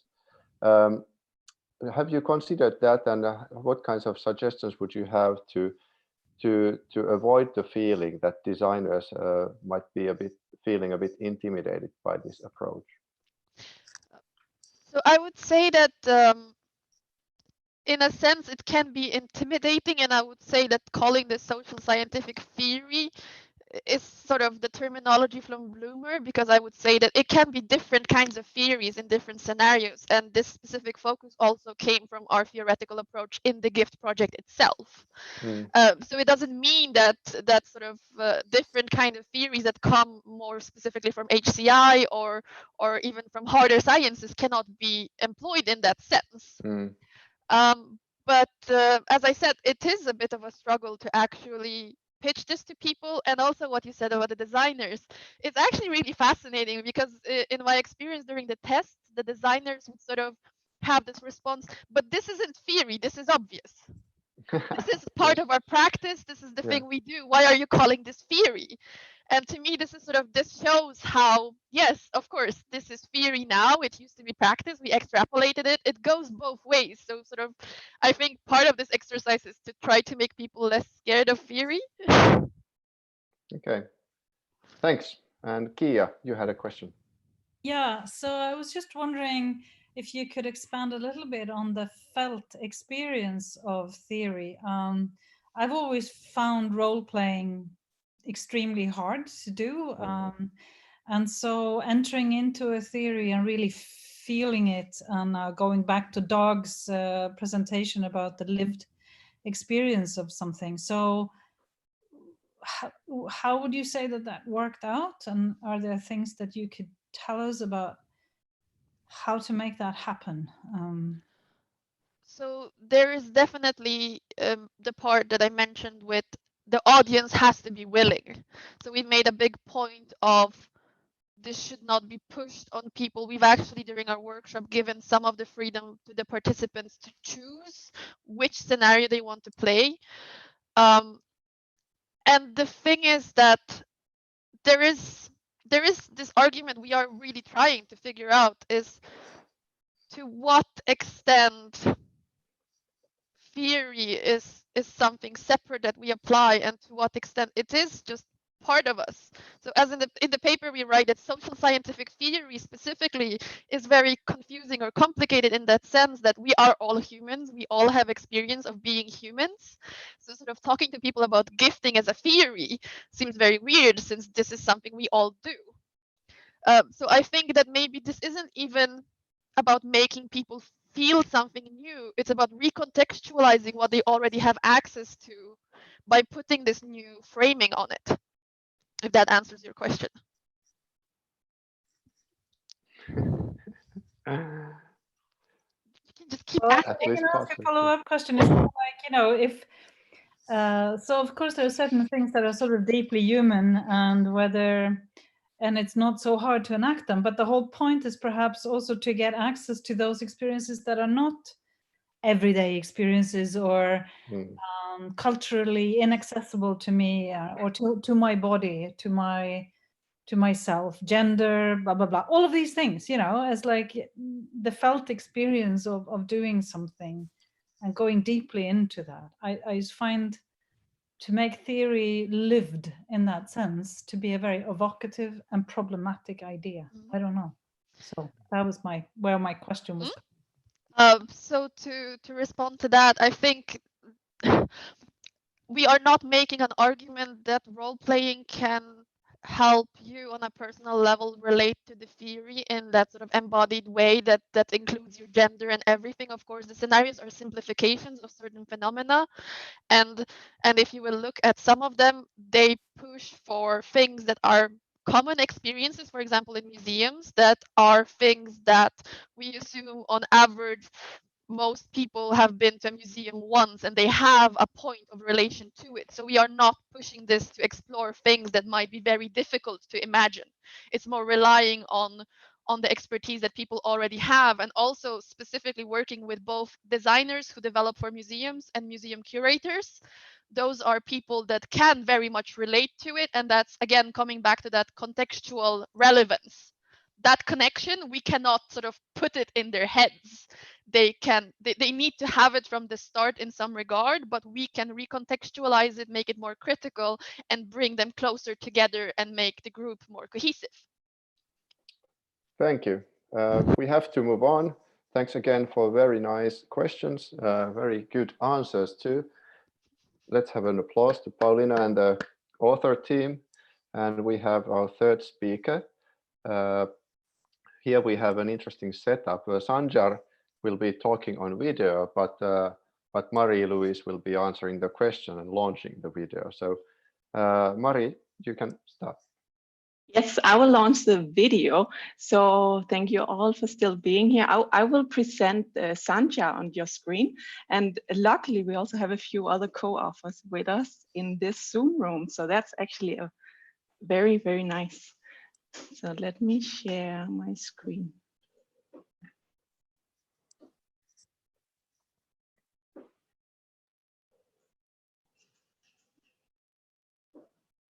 In design featuring. Hello, my name is Sanjar Kozubayev, and this is Expanding Modes of Reflection in Design Featuring. And I'm presenting on behalf of my wonderful collaborators and co-authors, Chris, Nora, Mary-Louise, Nick, Britta, and Richmond. The HCI design research community has engaged a range of approaches to investigate and articulate different and alternative futures. Our aim is to consider the methodological and theoretical challenges that they pose. While the aspirations of these approaches are often critical or reflective, we find that it can be difficult to articulate the claims of such work and appreciate its unique contributions. In this research, we propose a set of reflective modes to address that. In our paper, we use the term design featuring to foreground two important elements. In this work, design is not used to solve an immediate problem, but rather to produce knowledge through debate, contestation, and reflection, and is normally concerned with future alternatives that differ, and often very radically so, from today. In related work, which I'm not going to cover in detail today, we engage with a range of practices and research agendas, including speculative design and design fiction, performance, enactment, and experience, as well as projects and work from disciplines beyond HCI. Our method is rooted in diverse experiences and subjectivities of researchers involved in this work, each of whom had a unique experience in design featuring. At the same time, we're mindful that we came to this project with a certain degree of privilege and bias. For instance, each of us are very well educated. We're all affiliated with Western institutions of higher learnings, and so as we develop this work, we had to be mindful of this fact in our own biases. We started with the project by generating a curated list of texts that influenced our work individually, specifically our design featuring work, and then we used those texts to write short essays reflecting on how those texts influenced our design featuring work and what it means to us. Over the course of several months, we then shared those reflections with each other and derived themes that were distinct or common across those reflections. As a result, we derived 5 reflective modes for design featuring. In each of these modes, we propose how researchers can engage with design featuring differently and be more reflective with our own work. Each of these modes pose a set of questions that researchers and practitioners can use to challenge their own work.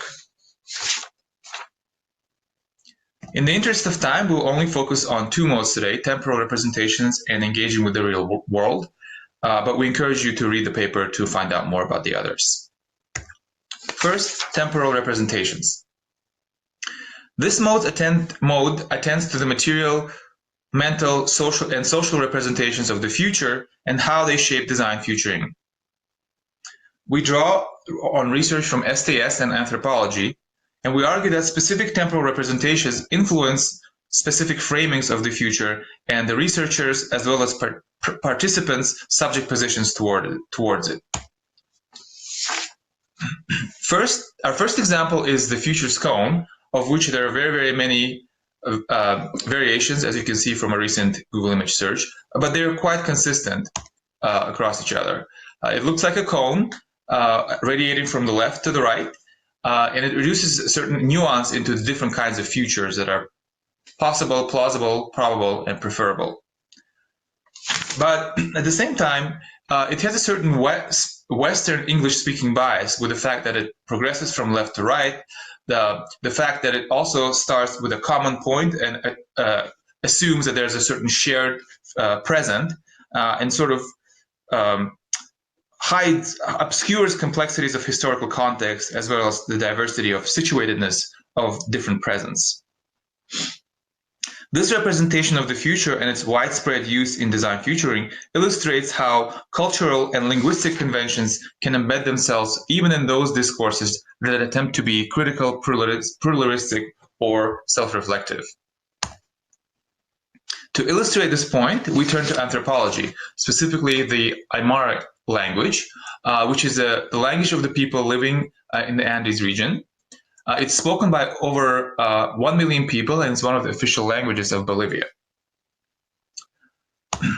One of the interesting facts about how the Aymara language works is that the mapping of the future and the past is different from what you would expect in a Western language. Specifically, the word for back, which is the word also word for behind, is the same word that refers to the future, and the word for front, which also refers to eye, front, and sight, is the word for past.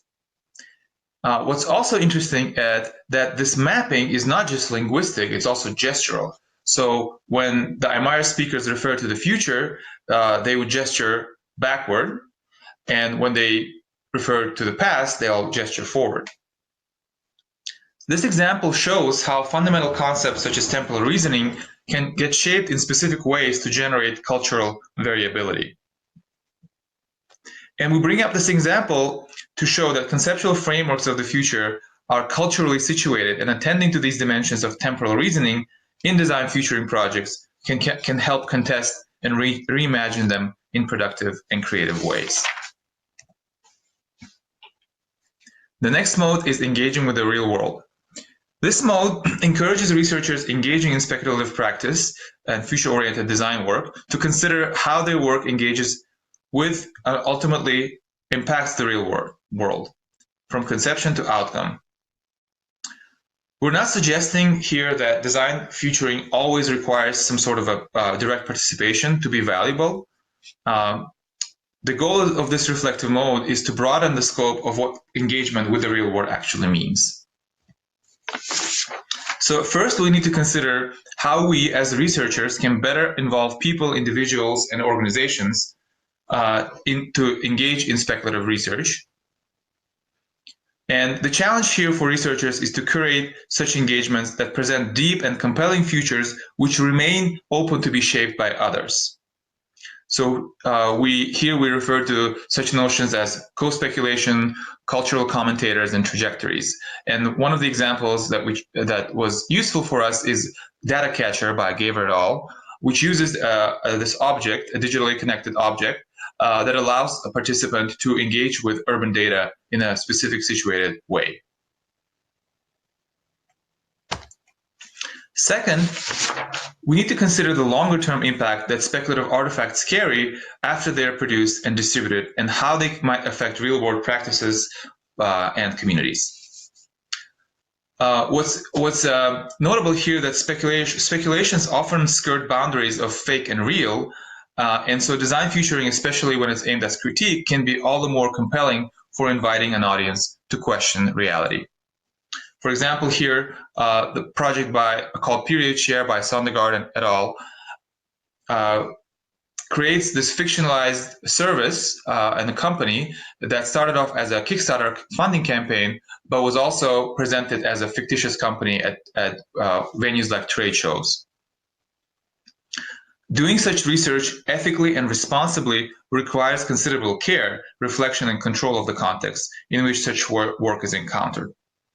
So what we want to say here that speculative artifacts rarely exist in a vacuum, and so considering how these objects make an impact beyond the actual object itself is very productive.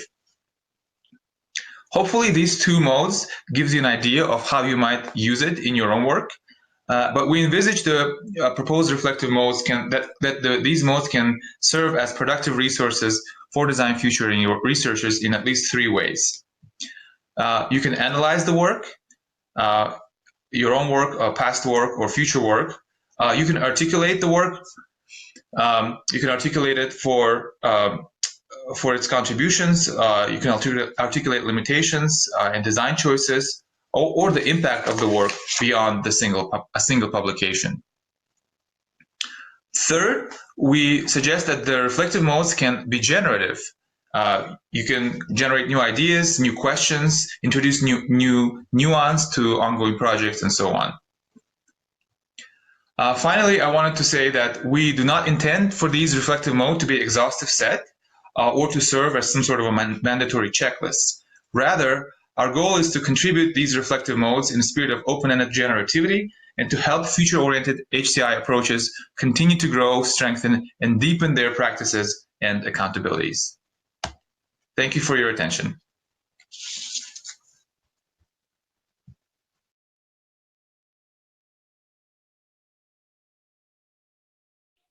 Thank you very much. Lots of hands clapping. Marie-Louise, do you want to add anything, or do we go straight to the questions? No, nothing particular. I just wanted to say hi to my co-authors who's also here. I think Nora and Richmond is here. Hi, everybody. Hello. Okay. No one has typed their name yet on the chat, but I have a question. So to me, your paper kind of offers a really good kind of a way to reflect and also question one's own approaches and kind of prejudices and so on. But it's very much a kind of an armchair oriented kind of approach where you mostly think, but you don't, for instance, offer here in the kind of the productive resources that you mentioned in the end, a possibility to act on, such as in a design-early practice to design something new or carry out some field trials, empirical studies. So could you think any of those types of kind of activities that would also benefit from these 5 different types of approaches that the paper presents? Yeah, so we don't suggest like specific techniques or specific methods that people can sort of like directly engage with, but we do have a few, like for instance, in the reflective modes that we present in the paper, we have these reflective questions at the end of each mode that I'll direct the audience to, where we sort of have some quite specific questions that people can ask themselves and reflect upon. I think they are quite generative for design work. We also have a few examples throughout the modes where we point towards different researchers' work that is more generative, I would say. All authors of the paper, we all engaged in different kinds of design practice, and it has been very important for us that it is really generative for design practice, to not just sit in the armchair or what you refer to. One thing that where I think this could be also very valuable, which I don't know if you mentioned, you didn't mention it in the presentation, but it might be in the paper, is in design education. So for instance, junior designers, students and so on, they might not be aware of some of those kinds of views that they have, although they don't notice that. And now these approaches that you present, they might be a kind of a good things to point to, kind of to point out, so that people can become aware of some kinds of biases that they might be having. So my question is that this kind of your work seems to be offering lots of different new avenues for further work. Is there any kind of a possibility for you to, for instance, to go and develop this further in the education of designers, or maybe in running other research through design projects, for instance, where you could apply these? I think that's a great comment. We definitely think that there is a lot of this design futuring work happening in HCI these days, and you see a lot of like single case studies that are coming up with cases and ideas for how to do it. And we would definitely, the intention with these reflective modes is to sort of like give some sort of perspective on the field and make people think of these different modes.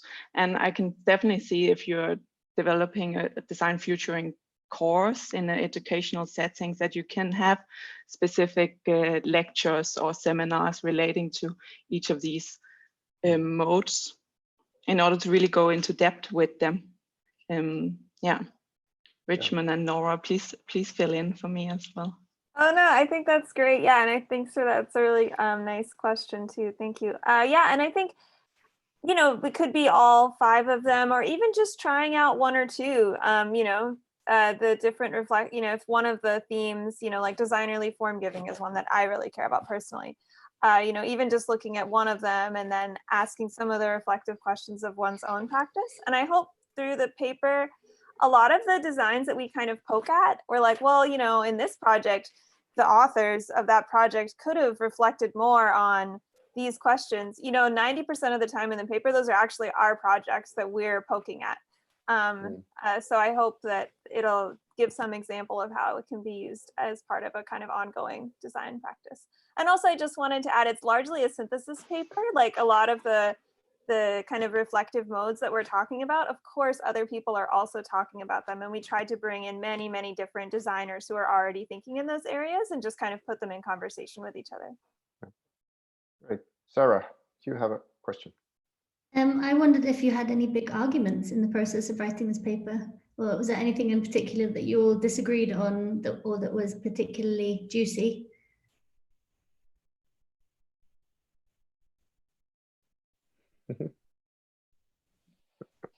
No one wants to answer. Not bad. It's a really good question. So the way we came across in the beginning was really like, many of us come from different institutions, and of course we've been following each other's work throughout the years, and it has been really interesting actually to go into a conversation like that where we haven't necessarily been in a research project together, right? So it really created interesting discussions and possibilities to talk over a longer time, like not just in one workshop or something, but really continue discussion. I think we've been talking and discussing a lot on positionality and also material form giving, and discussing how important those points are. And some of us are attending more to some of us are doing more participatory work. I haven't done a lot of that in my initial design fiction work, whereas other people have done more of that. So I think that was one where I was became more aware and inspired to do that in future work. Obviously, this is a difficult question, because if you have been fighting against each other over the years in producing this paper, you might not want to reveal it now. But yeah, any other questions? I'm also asked to give one advertisement, but there's some time for one more question if anyone wants to ask. Okay, then not. Thank you, everyone. Again, very nice session. Also, very much thank you to Marianela, who can you wave your hand so that people can see you? So who has been a tremendous help here in running this session on a technical side. Excellent work. There's this advertisement. Barry just messaged to me that there's this after work. Now that kind of the official program of the day is over today, but we have the social program starting in 15 minutes in this Zoom room. So you don't need to leave anywhere. In 15 minutes, we have an after work. I have no idea what it is, but Barry has obviously some plans, and don't go anywhere. It's going to be exciting and interesting. If anyone wants to say anything else, now we have a you can open your mics, you can start announcing things, telling something about what's going to come. or So whatever. for the after work, just wanted to say, now quickly go off to your kitchen and get yourself some wine or something, and then we're trying to get into the typical Kai party mode, and you have to think Hawaii and all the fun we would have had, and then come back here at past, and we'll start the after work at that point in time. Yeah. Okay. Thank you, Kia. Thank you, Antti, so much. Yeah, no problem. Thanks for a great session. We had over 50 persons here at some point, so that was lovely. Okay, see you soon in this channel. Don't go anywhere. Bye-bye.